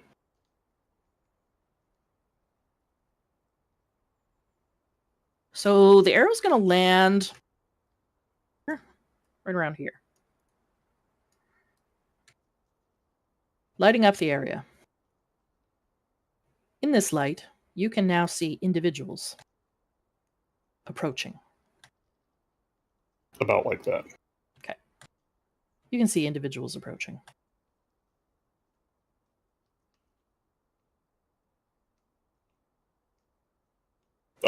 What do they look like? These look familiar. They are dressed very similarly, with shields that are shaped like some sort of nautical creature, shell, carapace, jagged tooth-like swords, and an individual that looks unmistakably like Ushnora, or the other Fathomer you saw at Riverguard Keep.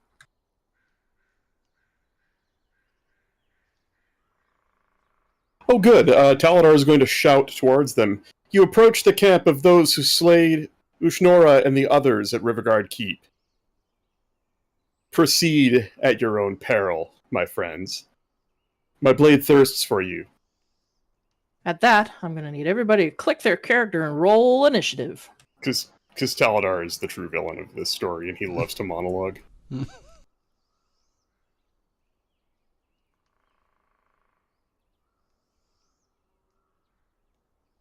Let me find some combato. Oops, I forgot to click Moss.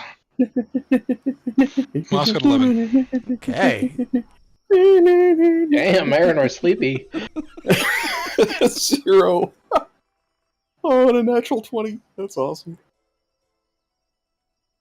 Teeps doesn't get to play this time.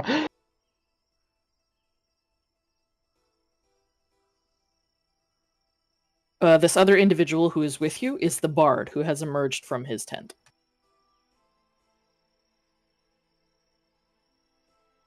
Who's the skeleton leaned up against the Stonehenge? That's just the camp that you chose. You didn't look around too well once you got there.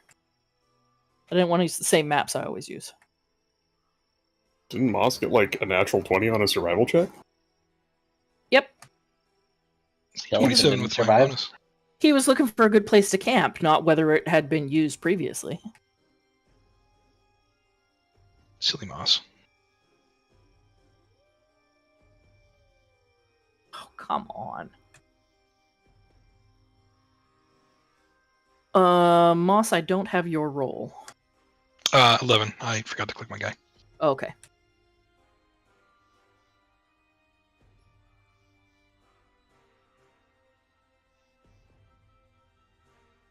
Aranor, why do you have a 0? Because I rolled a 1. Okay. That's how it's going to be tonight. It's going to be like that, is it? Yep. All right.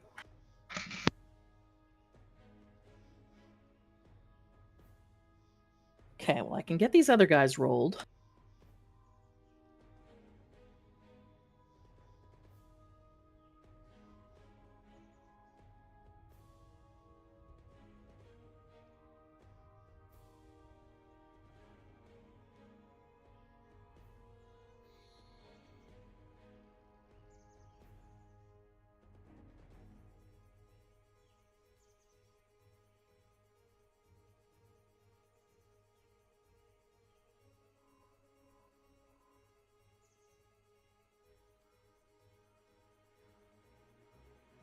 Now, let me arrange them.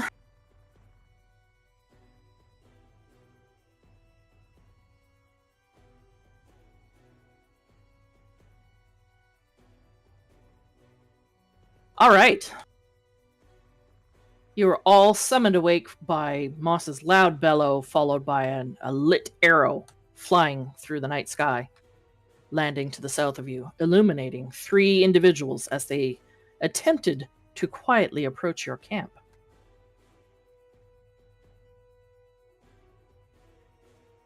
Up first, Starsha.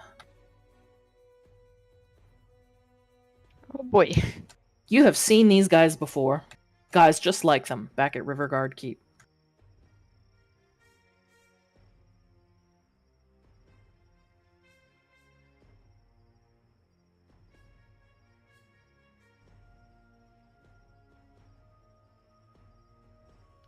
There's only 3 of them? Make a perception check.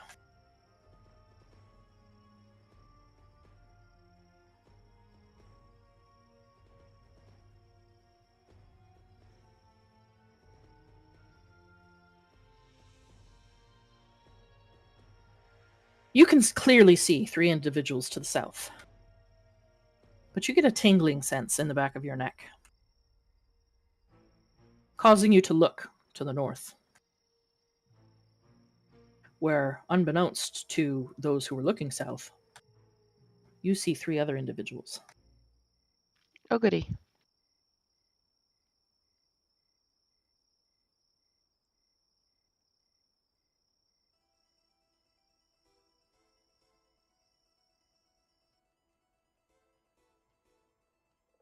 Everybody, there are 3 more to the north.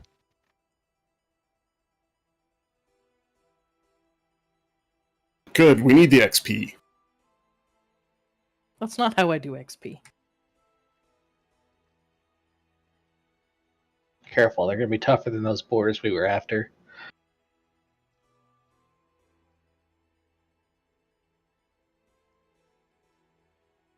Uh-oh. That one's holding a glowy stick. Oh no! Oh, no. Yeah, got a something stick. blue. That guy's got a sparkler. Mm-hmm. All right, Starsha, you are still at the top. It is still your turn. Yeah, I'm trying to see how far they are. Like, where's that measuring tool? And you guys do have a height advantage. This little sort of plateau that you are on is about 15 feet up from where both the individuals to the north and to the south are. Dang, that far away. What's the skinny on getting up and down it? Is it To the south, there's a well-worn sort of trail that leads down. To the north, there's sort of a plateau that's only about 5 feet down that you could easily jump onto. Same with, like, directly to the north, and then to the west here. But if they were to climb straight up, it's like 30 feet of movement to get up to 15 feet. Correct. Got it. You know, unless they also have gloves of climbing and swimming. Do I not have a bow? I could have sworn I had one. No, I don't think you ever have. Why did I think I did? Because I've talked to you about it. That's probably why. Go stealthy and get behind him. I can't get that far. There's like 35 plus feet away. What about your teleport thing? Only goes 30 feet, I think.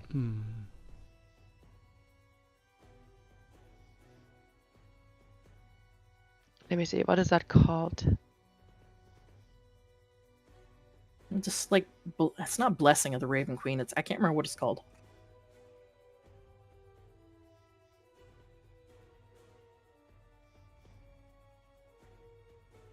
I'm trying to find it. Oh, that's a bit easier on my eyes. Is I it? mean, you could just go somewhere and hide, and wait for them to approach. There's no reason why you have to engage first round. It is Blessing of the Raven Queen.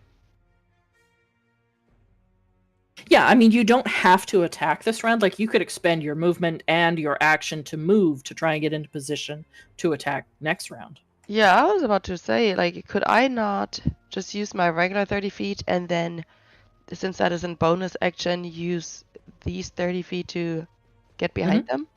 Yep. Alright, I'll do that. I'll get to the ones behind. Let me see how far this is. Oh, sweet. Okay, so I'm gonna go ahead and get behind the caster back there up north. Okay, are you attempting to do it stealthily? Are you moving just full out run? How are you doing this? Let's try to be stealthy about it. I don't know how successful I will be, but I mean, you know. Yeah, give me a stealth check. Nice. Pretty good.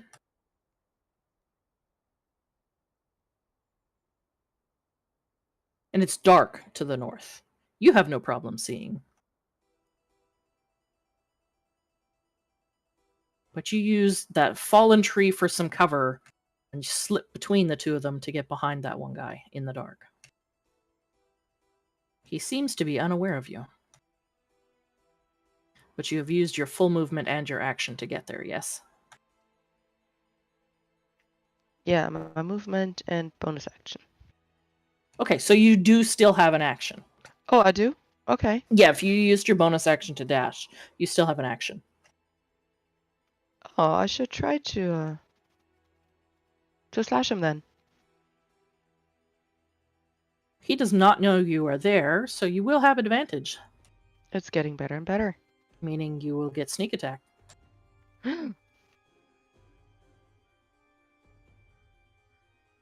Alright, let me see. I think my short sword does more damage, so let me try that.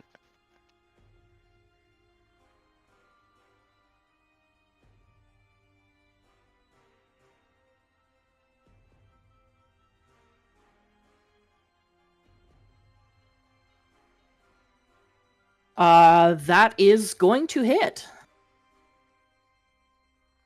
So, you're going to get, it's max damage, not the 13 that you see, plus the 5.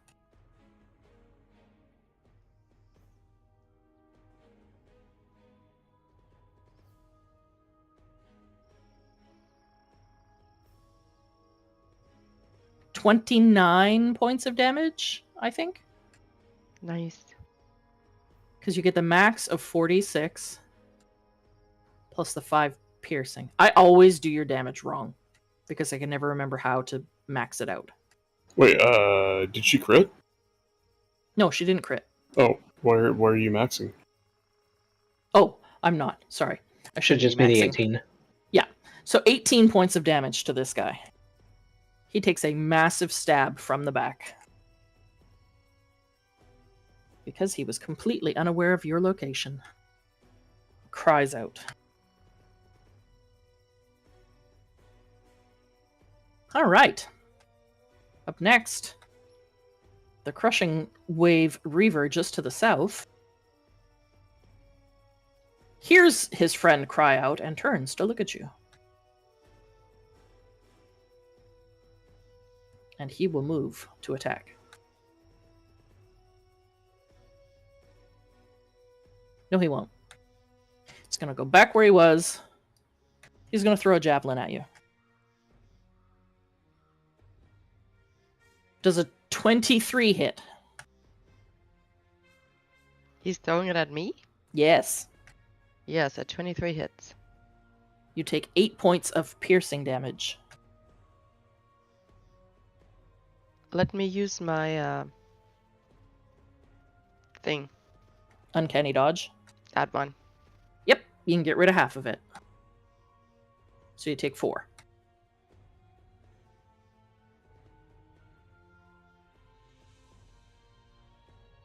He is then going to turn himself to the cliff face and begin to climb. But he can't quite get to the top.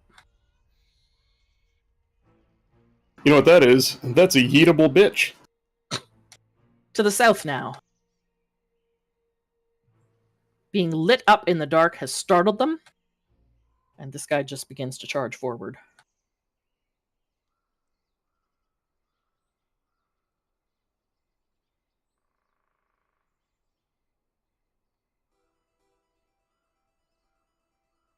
However, he cannot get very far.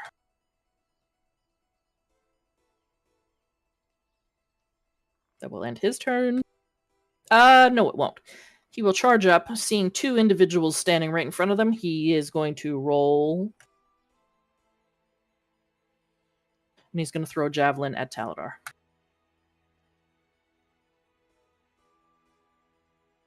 Does a 6 hit? It does not. Taladar just Javelin. kind of does that whole, like, you know, takes a lazy step to one side as it flies past. It sails fast past you, and it lands sort of just in front of Aranor's feet. That is his turn. To the Fathomer now. She will move just to the stairs, or the slope up, just enough to see ahead of her.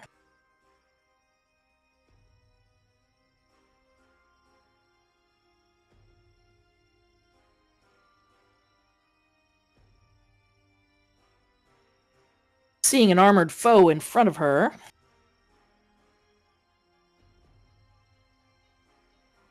she is going to cast a spell.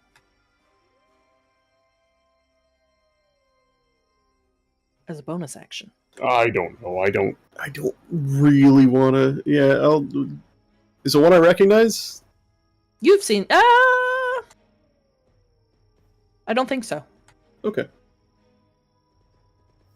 Well, if I haven't cast it or seen it cast, then She is first actually going to throw a dagger right at you.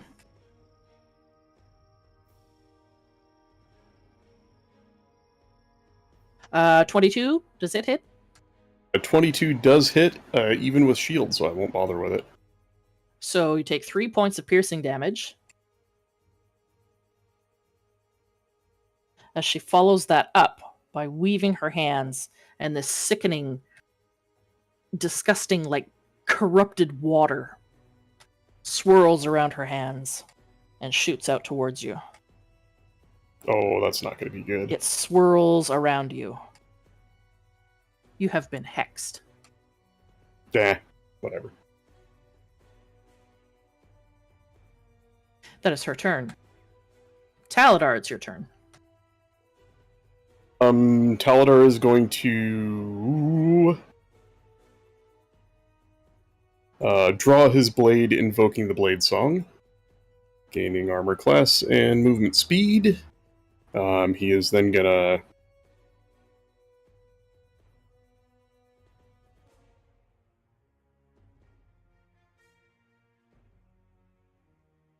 I'm just trying a couple things to see where I can get to. You know what he's gonna do? He's gonna step behind the tent to break line of sight. Okay. Cast a spell and then step back, in case these fools can counterspell. And I'm just having a look at my spells here. He's going to cast. Let's try something new. We're going to cast Melf's Minute Meteors. Okay. So as he weaves the spell and swipes something sticky down the side of his blade with his offhand, swings the blade around, sparks of fire fly off the blade, jumping up and swirling around his head as 6 tiny meteors form. This is a... Okay, this is his action. When you cast the spell, and as a bonus action on each of your turns thereafter. Okay, so he's cast the spell, he's going to step out and fire...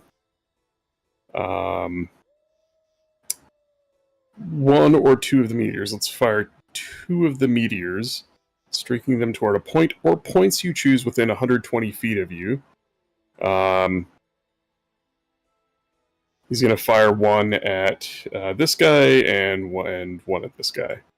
Okay. I need them both to make dexterity saving throws, DC 15. The guy closest to you first. I don't know why that went twice. He failed. So he takes 2 points of fire damage. Okay, just remember that damage. Let me roll the second one.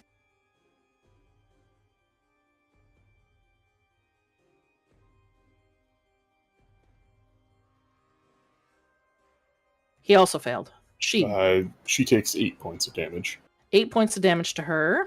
2 And points 2 of damage points to to the the other first one. guy. Mhm. Okay. And then Taladar is going to rush up and engage in melee combat. Okay. That's your turn? That is his action, bonus action. Yep, that's it. All right. Lyria.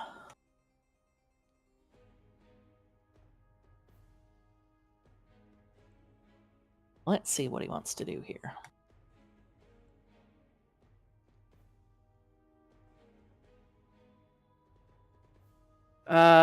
He's closer to the back. He's going to move.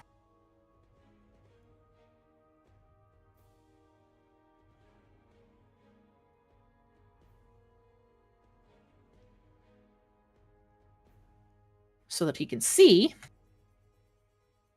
all of these individuals.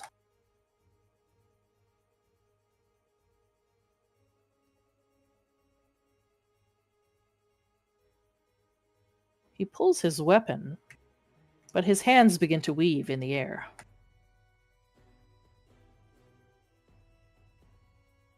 as he casts a spell at this individual.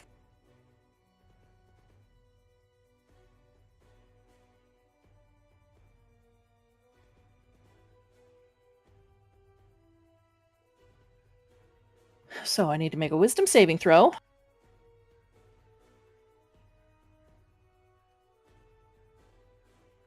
Which I failed. And you hear Lyria say, "My friend, it is so nice you could join us.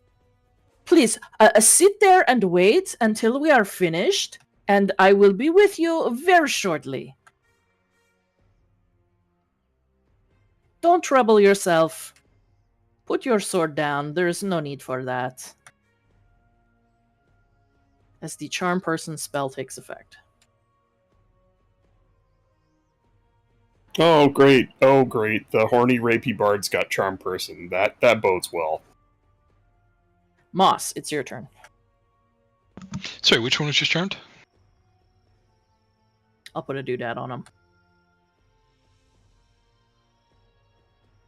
And Starsha's got the caster in the back, and the guy in the front is only taking, the caster in the front is only taking, or south is only taking one hit from Dada, right? Yes.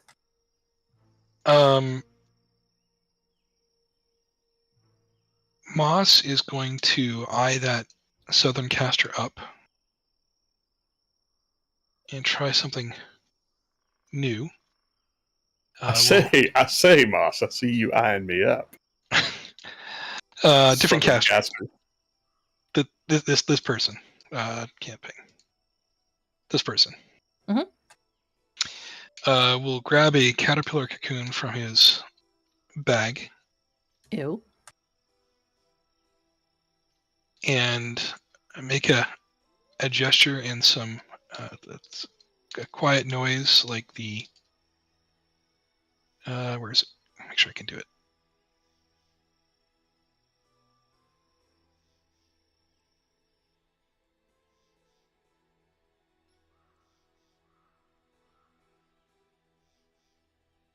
There's no sheep in this game? What are you casting? Polymorph. Okay. Oh, damn. But there's no sheep. So I will be doing, sorry, goat. Goat's good enough. You make a brain sound like a goat and cast polymorph on this person. Okay. What do they have to roll? This is the caster you're casting on, right? Yep. Okay. Is there a save for it? DC 15 wisdom. Okay. Nope, they failed. They're now a goat. A goat.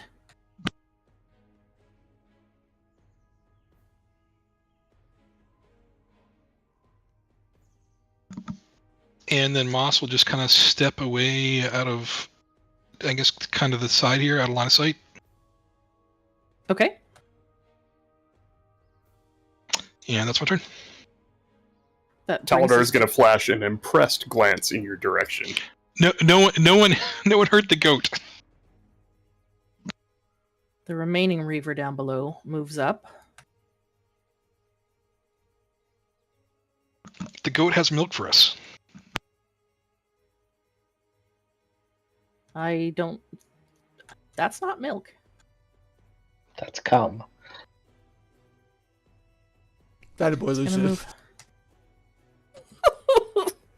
Gonna move past his polymorphed friends on that slope there. Actually, they're not gonna move quite that close. They're gonna move just behind this sort of pillar. And from there, they're gonna launch a javelin at Taladar.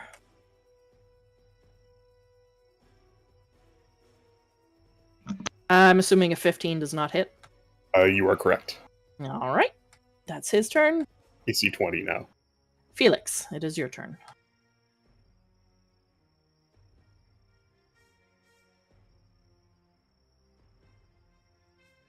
Sorry, I was coughing. Okay, so that guy's charmed. that guy Starsh is playing with. This guy is he up the cliff now? You can just see a fist that has like come over the top of that edge. He's not up yet.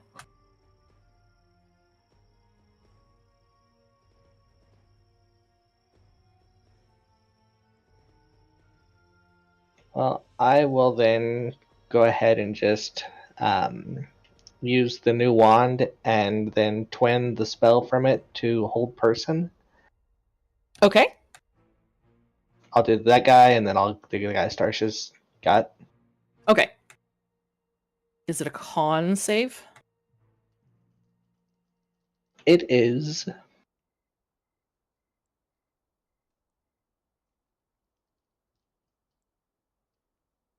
Wisdom save. Wisdom. Okay.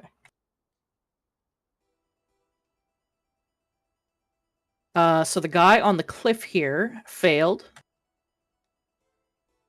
So I'm going to give him a hold person. We'll use that. And the guy that Starsha's fucking with.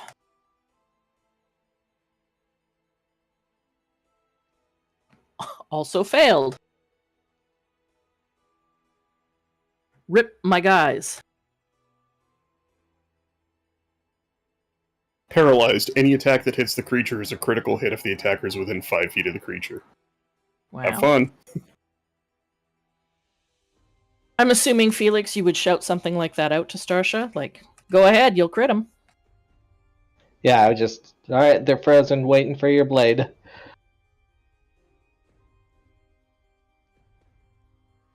And then it'll be my turn. Okay. The charmed Reaver sort of has a look around at his companions, looks up at Lyria. What's going on? Oh, well, okay. I'll just be over here. I'll wait for you to be done. He just moves out of the way, sits down on a rock. That's his turn. The Crushing Wave Priest, who Starsha's tangled with right now, is currently bound. Paralyzed, correct? Correct. Paralyzed and incapacitated. There is no roll he can make, correct? Does he roll at the end of his turn to try and save? I don't know. The spell's hold person, yeah. At the end of each of the creature's turns, the target can make another wisdom saving throw. On a success, the spell ends. Okay. So his turn's over, he'll roll at the end here. And it's a DC 17? Nope, he still failed with a 16. So he is still held. Aranor, it is finally your turn. Hooray!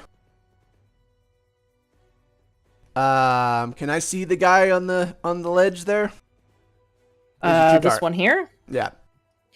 Looking behind you, it is dark that way, but you can see a fist and an arm, like holding onto the top, not moving. Okay. I guess you could probably see like the top of his head. I consider these guys evil. Hold on. Contemplating. Uh-oh. I can smell the smoke. Guaranteed crit. Aranor activates Greatsword. Uh-huh. Was there ever any doubt? And charges at this guy head on. And he's just going to stab him and use the momentum to go down the hill. Okay.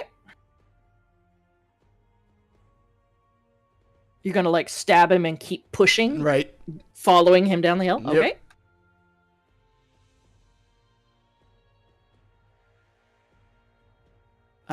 Yeah, Ooh. that is going to hit, and it's a crit, so it's double damage. We're not going to do it like normal.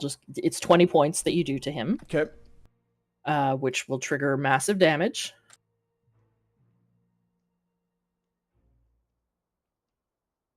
He is not dead, but he is not far off. Now, give me either athletics or acrobatics to safely get to the bottom of this bit of a cliff. 11. Yeah, that's enough. You keep your footing. Your sword is impaled in him. And he is not dead yet, but he is not far off.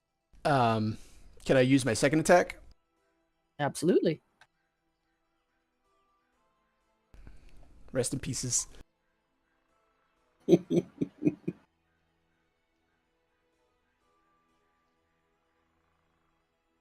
Oh, it's the same damage. Yeah, he's dead. You landing on top of him, blade impaled in his chest, is, I would say, what did him in. Okay. He's deceased. He is no more. That's my turn.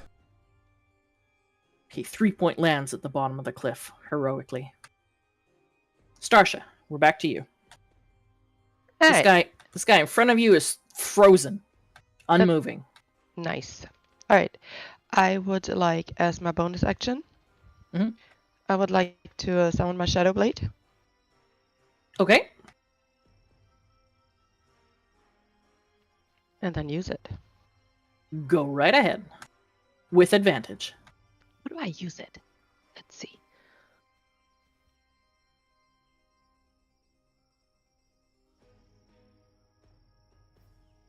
I cast it. Okay.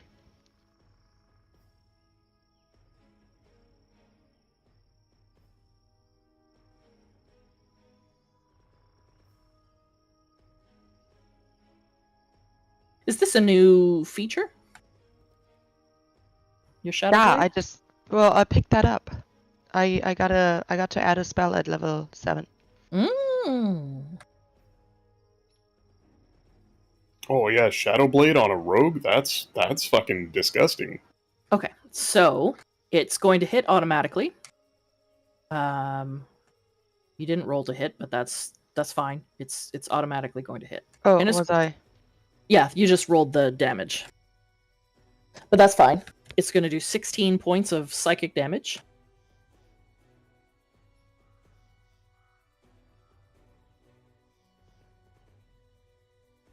It gets her dex bonus and sneak attack as well. It is a full-on weapon. Yeah, for all practical purposes, it's a weapon that does 2d8 Okay, damage. how is that calculated then? So her dex is +3 or +4, and the sneak attack would be however many d6. You have 4d6 for your sneak attack, don't you? Yeah, she does. Yeah. He is completely eviscerated. The shadowy blade forms, slips through his skin like butter, and just bleeds the life out of him in one very easy, smooth stroke. He is dead.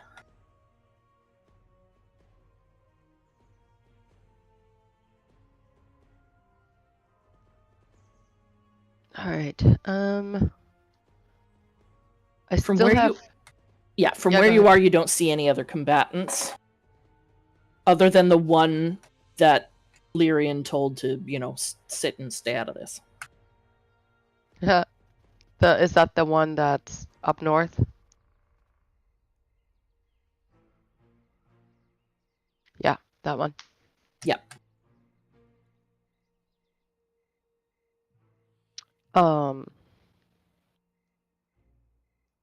And everybody else is kind of like far off. Mm-hmm. Yeah, you can't see what's going on top of that small plateau up there where your camp is. Right. Well, I still have my movement, right? Yep. So let me get as close as I can.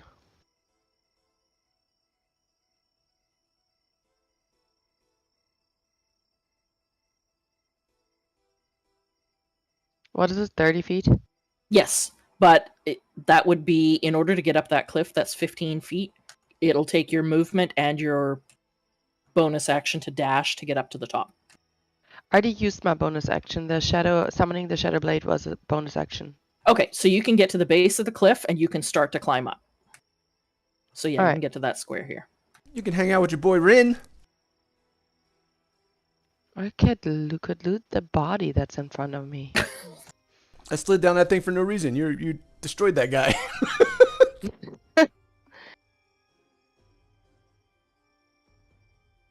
Yeah, I'll come and hang out with you just to, I appreciate you. Mm. Alright, I think I'm done. I don't think there's much left for me to do. Okay. That will bring us to... Oh, that guy's dead. Will bring us to the guy who's in combat with Taladar. He sees no point in moving. He is just going to swing away.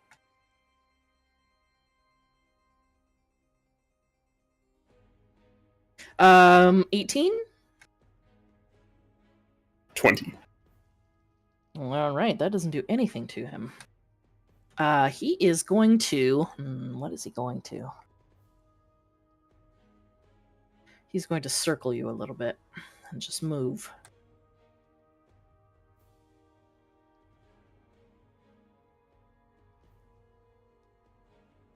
You've done enough damage. We've been ordered to put a stop to you here. Now. Really? We've just started. You ain't seen nothing yet. Well, Hydra will have your souls. And that's his turn. The Fathomer is currently a goat. They're milling about on the stairs. They might move up a space. Begin munching on the grass, perhaps. Do they have a save at the end of their turn to try and break Polymorph? No, I don't believe so. Let me just check again. I linked it up somewhere. I think Polymorph just stays until it ends. Or I until it believe gets so. broken. Sorry, I thought I linked it. I'll link it. Yeah, I just gotta scroll back. I've refreshed since then.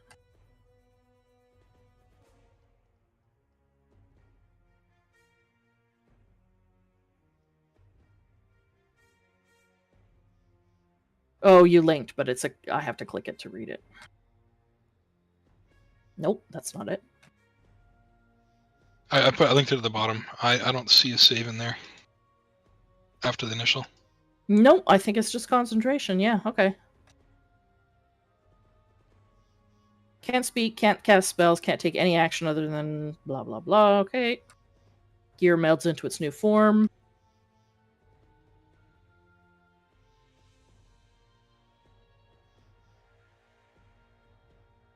They're probably not smart enough to jump off a cliff to try and take the damage to pop them out, so they're just going to mill about. There you go. Taladar. They're gonna eat grass. Yep. Right, so Taladar is concentrating on this spell. He is going to...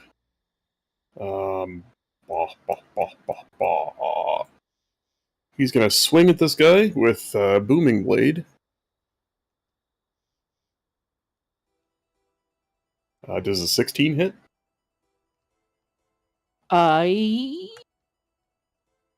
Yes, 16 hits. 11 points total. That's 7 piercing and 4 thunder. If he moves before the beginning of my next turn, he will take additional damage. Ignore that 13. I'll just re-roll it if he takes it. And then I'm going to swing at him again with my rapier. I'm assuming that does not hit. And then we're going to fire... 10 does not hit. Yeah, I can't see the other guy, so I'm going to fire with my bonus action. Sorry, just bring the spell up. 2 more Melf's Minute Meteors toward a point or points I choose within 120 feet of you, and they are a 5 foot, so I'm going to just pop them right. God damn it. Snap to corner. Pop him right there. And I need him to make... I need him to make a dex save, DC 15. Technically, it's 2 dex saves, but I'm firing them both at the same time, so I imagine that's just one. Okay, I can roll again. That's fine. He passed one, failed one. So 3 points on the first one, and 3 points on the second one. So 6 points total. Correct. This boy's in rough shape. Good. Taladar is just gonna grin as he. I forgot to tell you that your hex, you have disadvantage on dexterity saves. Oh, are you sure it's That's- saves? I thought it was just ability checks. Oh, maybe it's ability checks that require dex. Okay. I'm also concentrating on, so I put the blue dot on there, and that's it for my turn. Okay. Lyria. He is concentrating on keeping that guy.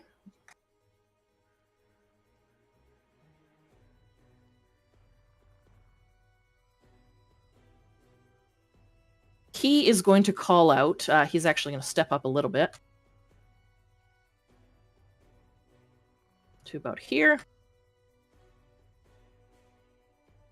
Actually, no, he's going the other side so he can see the dude who's sort of half crouched behind that pillar. You guys are terrible. We've already decimated most of your troop. 1 is a goat, 2 were paralyzed. I don't believe even all of you got a shot off. Come now, do your worst. What do you think you can do to me? He's going to taunt. That is his bonus action. So, and he's taunting this guy. So he will have disadvantage on...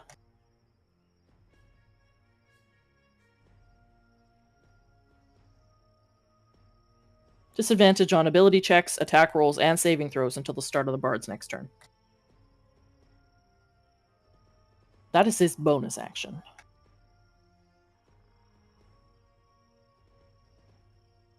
He's then going to fire a short bow at this guy.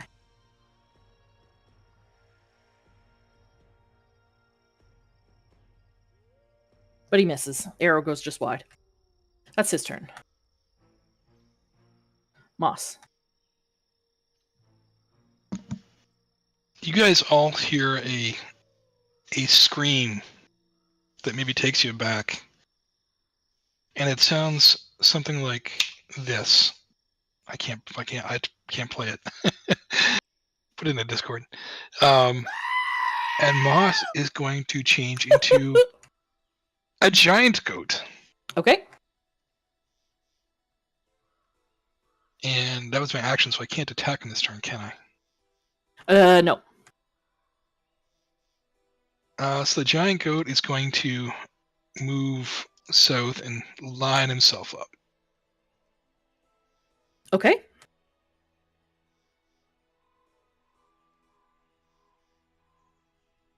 That's your turn? Cut right there. Okay. Uh-huh. That gets us to the guy behind the pillar, who's going to attempt to come out and get Taladar. However, he has a spell on him.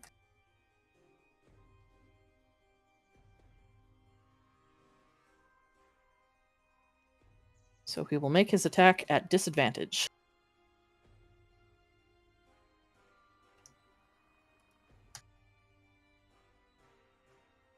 So he misses. He just swings wide. That ends his turn. Felix. Okay. Where do I need to be to target Deebs? To target Deebs? Deebs is at the bottom of the cliff, so you could probably see him from here. Okay, I'll move over there. First the stupid flute, now this. Go get him, Aranor. And I'm going to vortex warp Deebs. Okay. Over wherever he wants to be placed. How far can you move him? 90 feet. Okay, so pretty much anywhere on the map. Yeah, I can throw him out here if I want. Where would you like to go, Deebs? Right there next to Taladar, so I can give him my protection. Okay. Then I'll use my bonus action to go back in my tent. All right, guys, you got it from here. I'm going to bed. Get a head start on the rest of that long rest. Yep. You guys have got it. No problem. Be my turn. I'll see you in the morning. Okay. The charmed guy down below. What's going on up there, guys? You almost done? No? Guys? Okay, well, I'll just stay here till you're done. Priest is dead. Aranor, it's your turn. Which one is Taladar actively fighting? That one? Yeah. And what's going on with the other guy? The other guy is at disadvantage for attack rolls, saving throws, blah, blah, blah. That other guy has taken no damage. All right, I will swing at the one that Taladar is not engaging. Okay. Activate Greatsword. Uh-huh. You non-kill stealing son of a bitch, thank you. Not. Ooh. Well, yeah. You realize that Greatsword was already activated, so activating it twice has actually deactivated it, and it doesn't do anything. Try it again. Right now, on. Activate. Oh my god! What? If this thing is broken, you're now shaking it, and you're really regretting not picking up that shield and ditching this Greatsword. Oh, man. It's so big and unwieldy. That is your turn, I'm assuming? Yes, that's it. Starsha. You've started to climb this cliff. No, I'm still down there, but I'm gonna go head over here to this guy. Uh-huh. Uh-huh. Oh, hi, lady. I feel bad. You a friend of the bards? Oh, no. Oh, no. Oh no, kinda. she's gonna murder him in cold blood and I'm not there to see it. Oh man. Did you get told to just wait down here, too? Yeah. This guy. I get told that a lot. Hey, I dropped something really, really small. Maybe you. Oh, yeah? can- Where did you drop it? Let me see Right- it. I'll help you right find it. here. I got nothing else to do. Oh, right here? no. Like back Yeah, here? Yeah, it's right there. Oh, okay. I'll Yeah. look. What is it I'm looking for? It's a very small earring. Oh, okay. Yeah, I'll have a look. I don't see well in the dark, though. And he bends down and he starts looking through the grass. Okay, great. Let me whip out that shadow blade and do the thing again. Okay. Okay. What do I have to do like the hit and all that? Oh, fuck. I don't know. The Let me look easiest at your thing for you to character do, sheet. Is hey Starsha, I can help you after the game. I can help you create. I can just build a Shadow Blade for you in your attacks list. But the easiest thing for you to do right now is just make a main hand weapon attack and then roll the Shadow Blade damage. So Well, just is it like if I like shift? Well, I'm not shifting. I'm not at advantage. But if I just click on You the will effect, shift. I will shift. It's dark, so you have advantage. Okay. Yeah. Well, let me click on this one instead of the other one and see if that does anything. It's probably not gonna. The spell doesn't really have the. It's the same thing. Yeah. Just Yeah. use your short sword. Use my short sword. yeah, just roll your short sword, and we'll add the damage from Shadow Blade to it. With or without the shift. No, With with the it. shift because With it's the still shift. with advantage. Like this. Yep. That is a hit. Poor That is a lot guy. of- yeah. That is a lot of damage. You need to stop doing like the cutesy voices, because now I feel bad about murdering It him. wasn't cutesy, it was dopey. Yeah, I love it. Oh, I think I found it. So actually, her it is exactly 20 points of damage because her 1d6 on the short sword rolled a 5 and her 2d8 on the Shadow Blade rolled a 5. So it's a straight swap. You kill him in one Oh go. my gosh.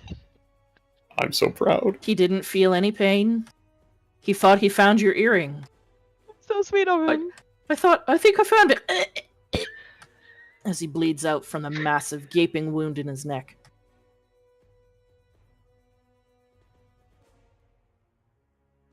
I'm He's crying.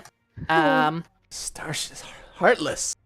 None of you saw. None of you No, have look, any like, idea. listen, I at least he didn't see it coming, okay? I distracted him, so... He died thinking he was being helpful. The bard I- knows. The bard doesn't know. He can't see him. He doesn't know what happens. The bard's concentrating on that spell. He'll know that the spell is gone. Yeah. He won't know what happened.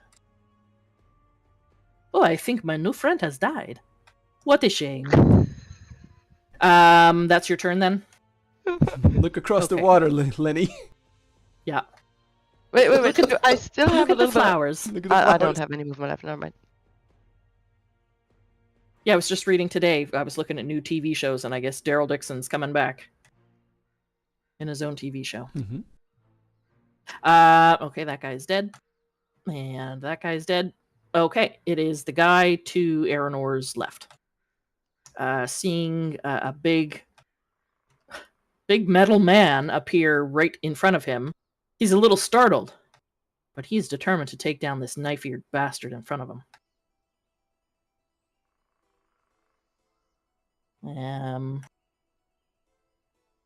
He's going to attack with his swordy sword. Actually, he's going to... he's going to move. He's going to drag himself because he's badly hurt to get into flanking.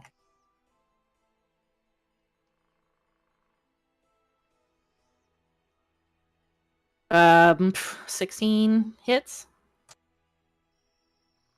Taladar? I'm assuming no. No, my AC's 20. Okay, well, that's all he's got. You might take us down this evening. More will come. You will never be done with us.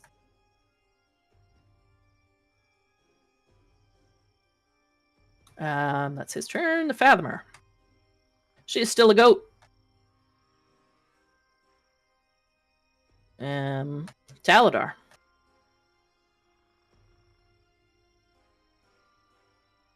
I don't think Taladar's even gonna give him the time of day or bother to respond to him. He's just going to Stick him with a pointy end? I need him and the other guy each to make a dex save. Okay, the guy in front first. That's initiative, you retard. Yeah, you retard. Can we use that word these days? I just did. Did I stutter? That's a 15. Retards. That succeeds. So he takes oh Jesus, he takes 5 points. He's dead. And the other one succeeds or fails? He failed. Then he takes 10 points of fire damage. Is he on fire now? Nope. It's Okay. just like the meteor basically. Taladar just glances that direction, left and then right, and the meteors that are spinning around his head just shoot out each direction, hit the ground, and explode in a little fireball. Okay. Oh fuck! The tent's on fire. This tent's on fire. Oh. Because I would have had to put it. Yeah. Well, I would have had to put it right here to hit him. Okay. Or right here. And then this guy, I would have put it right here. So yeah. Small fire has started. Rip whoever's tent that is. Oh shit, I think that's my tent. Yep. That is my tent. Oh shit, my tent's on fire. Taladar doesn't actually have a tent. That was your turn? Oh no, he's gonna turn around and look at the other guy, grin, and slash at him with Booming Blade. Okay.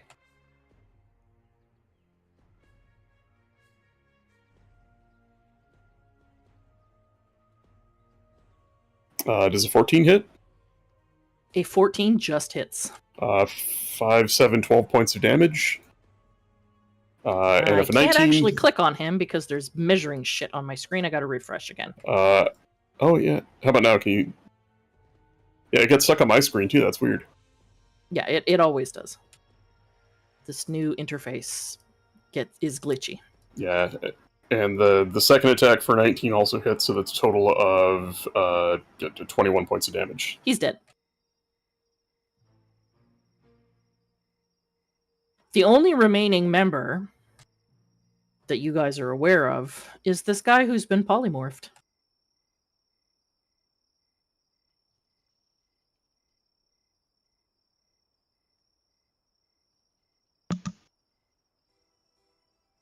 Whose turn is it? Lyria. Oh, he's gonna fuck a goat. My friends, you might want to turn away from this, as he unbuckles his pants. Yikes. No, he doesn't do that. Of course not. Jesus. Is he gonna roll the hit? Please, I know the reputation that people of my kind can elicit. I do have standards. I mean, Moss can't see it right now, but he does have a beast bond. He can make this happen. Jesus. 30 gets him here. Moss the Druid, goat pimp. Um, Temporarily What does he renamed wanna Beast do? Bondage.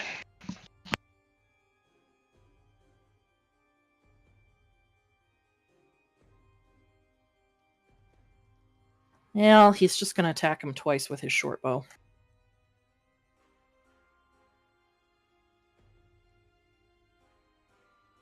That hits for 4 points, which I think is enough to pop him out of It polymorph. has 4 points. Okay, so that pops him out. That's a shame. We want our friends to be aware when we take their life from them.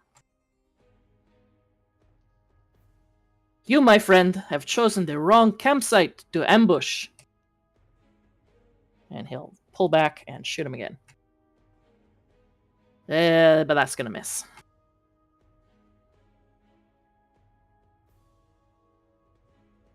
Moss. It is your turn. Moss the goat is going to paw at the ground Okay. and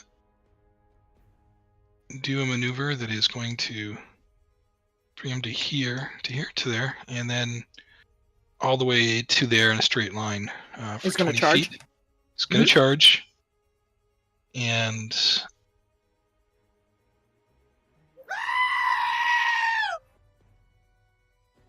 that play through you guys? Good.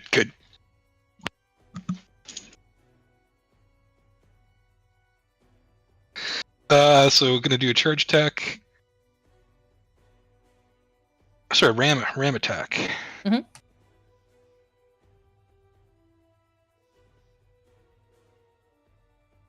No such luck. Yeah, you go to run at him, but right at the top of the stairs here, you had a hard time coming around that last pillar. You just don't get the momentum that you wanted. So you just miss.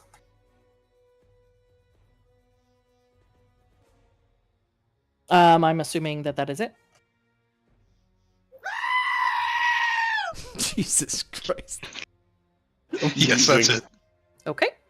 I'm gonna have to turn it off. Felix. You are gonna do no such thing, Deebs. Felix is gonna pull the covers up over his head and go back to bed. Okay. That guy's dead. So's he. Aranor. Okay. I think I'm gonna activate Greatsword. Okay. Are you sure that you know where the on switch is now? There it is. There we go. 9 points. Okay. 21 points. Total of 21. Holy bejeebus.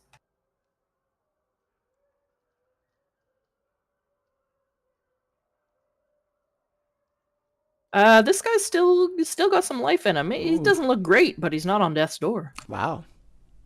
Okay. These guys are pretty big. Nico's weekend. I mean, it's female, so it's a female version of that. Still with a beard.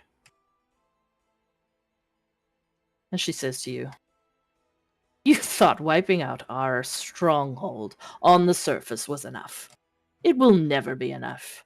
Well, Hydra's waves will roll across this land like nothing you've seen before. Even if you wipe us all out, more will always rise." Oh, we're going down below. Don't worry. Starsha, it is your turn. Only the goat guy is still alive? Yep.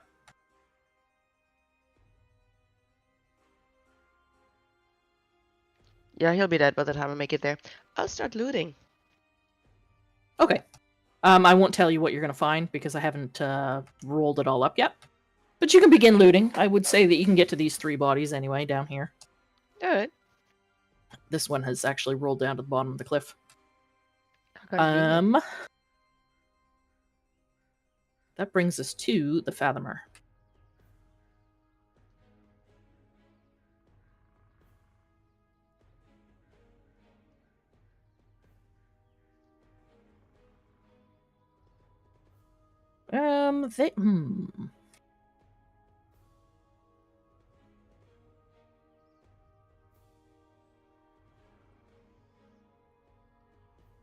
They are...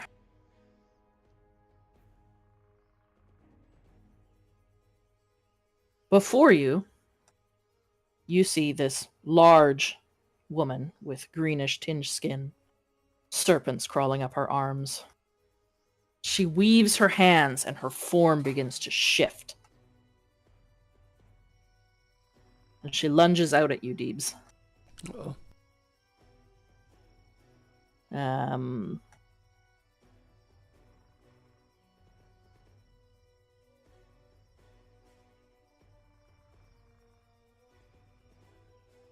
She's going to hit you with a constrict. See if I can hit. Nope. This large serpent form with iridescent sort of fins on it lunges out at you as if to wrap you up in coils. But your armor is too thick, and you're just too broad, and she can't get her full form around you. And that is their turn. Taladar. Let's see. Taladar is no longer concentrating on the spell. He doesn't have a whole lot else he can do that's particularly fun. Hit her with the pointy end. I mean, yes, but how's she looking damage-wise? She hasn't taken very much, has she? No. Right. So, I think he's going to...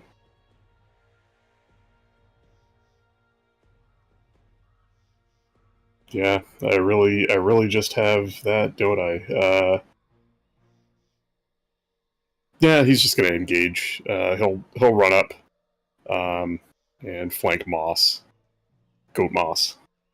Okay. And attack with the Booming Blade and then with the Rapier. Okay.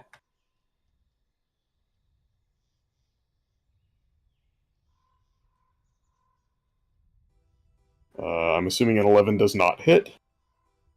An 11 does not hit. Does a 14 hit? 14 does hit. 7 points of piercing damage, and he doesn't have a bonus action spell to cast, so that's it for him. All right. Lyria.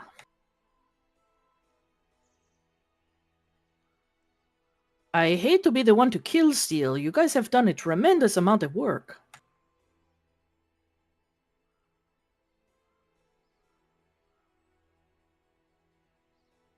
Think of it as a rite of initiation? Everybody, if you could be so kind as to cover your ears. Not you, my friend. As he casts Cacophony. They need to make a save.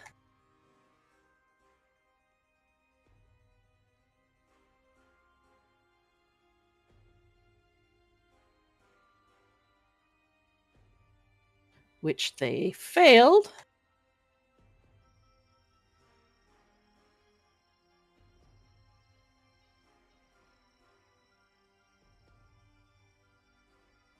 And they take 10 points of damage as a massive peal of thunder booms out from Lyria.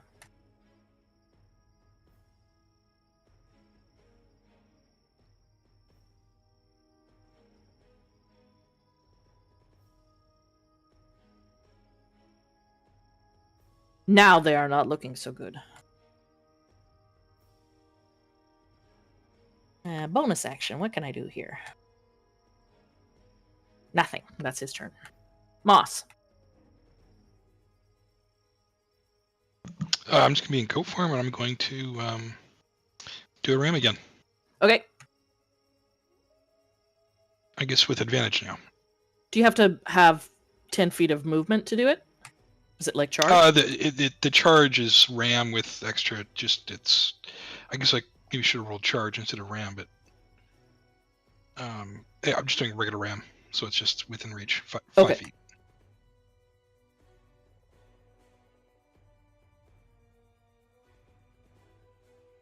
But that's with advantage? Yep, 14. Yep, that hits. 9 bludgeoning. 9 bludgeoning is enough to put this thing down. Drops out of its serpentine form and hits the ground. You guys are out of combat.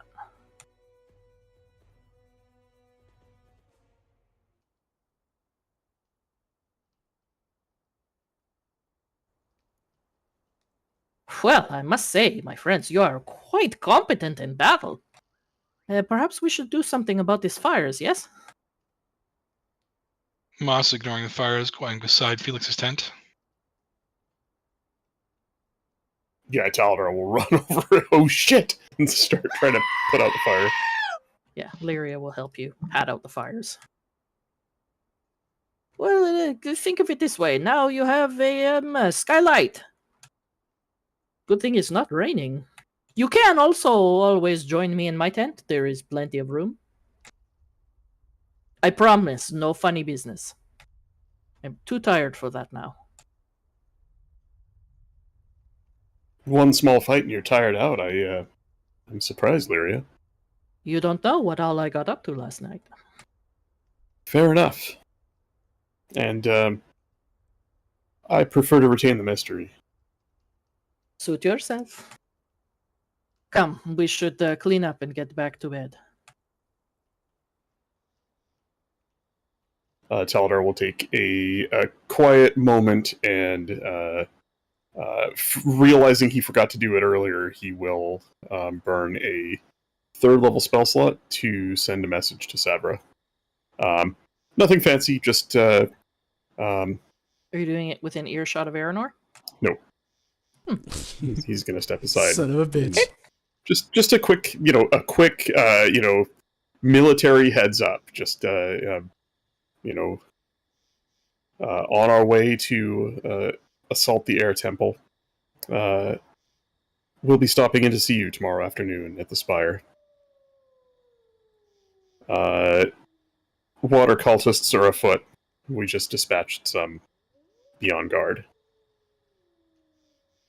Oh, thank you for the warning. Some knights have arrived this evening. The tower is not as empty as it once was. There will be plenty of room for all. I look forward to seeing you. Give Aranor my best. Fuck no. Man, oh man. Okay, so you guys are out of combat. Lyria will help whoever is willing to just roll these bodies sort of down the hill. Just so that they're not in the camp.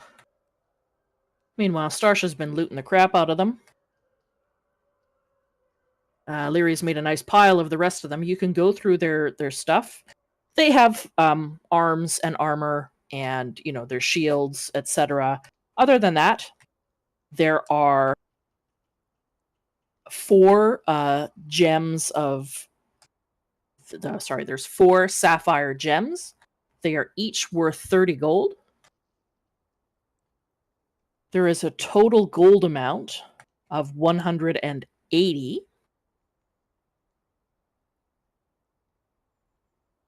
And unless you guys are interested in just plain daggers or jaggedy swords, that's all they have.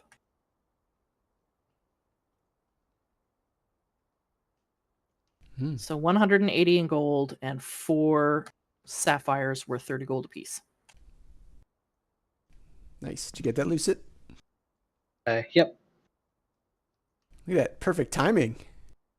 So yeah, you guys, you dispatch them. The camp is clear. Taladar, it's a good thing it's not raining. Your tent is still serviceable. It can be mended. you all return to your sleep or your watches. And that is where we are going to end it. Feel free to, everybody, push your long rest buttons. There will be no further combat in the night. Hooray!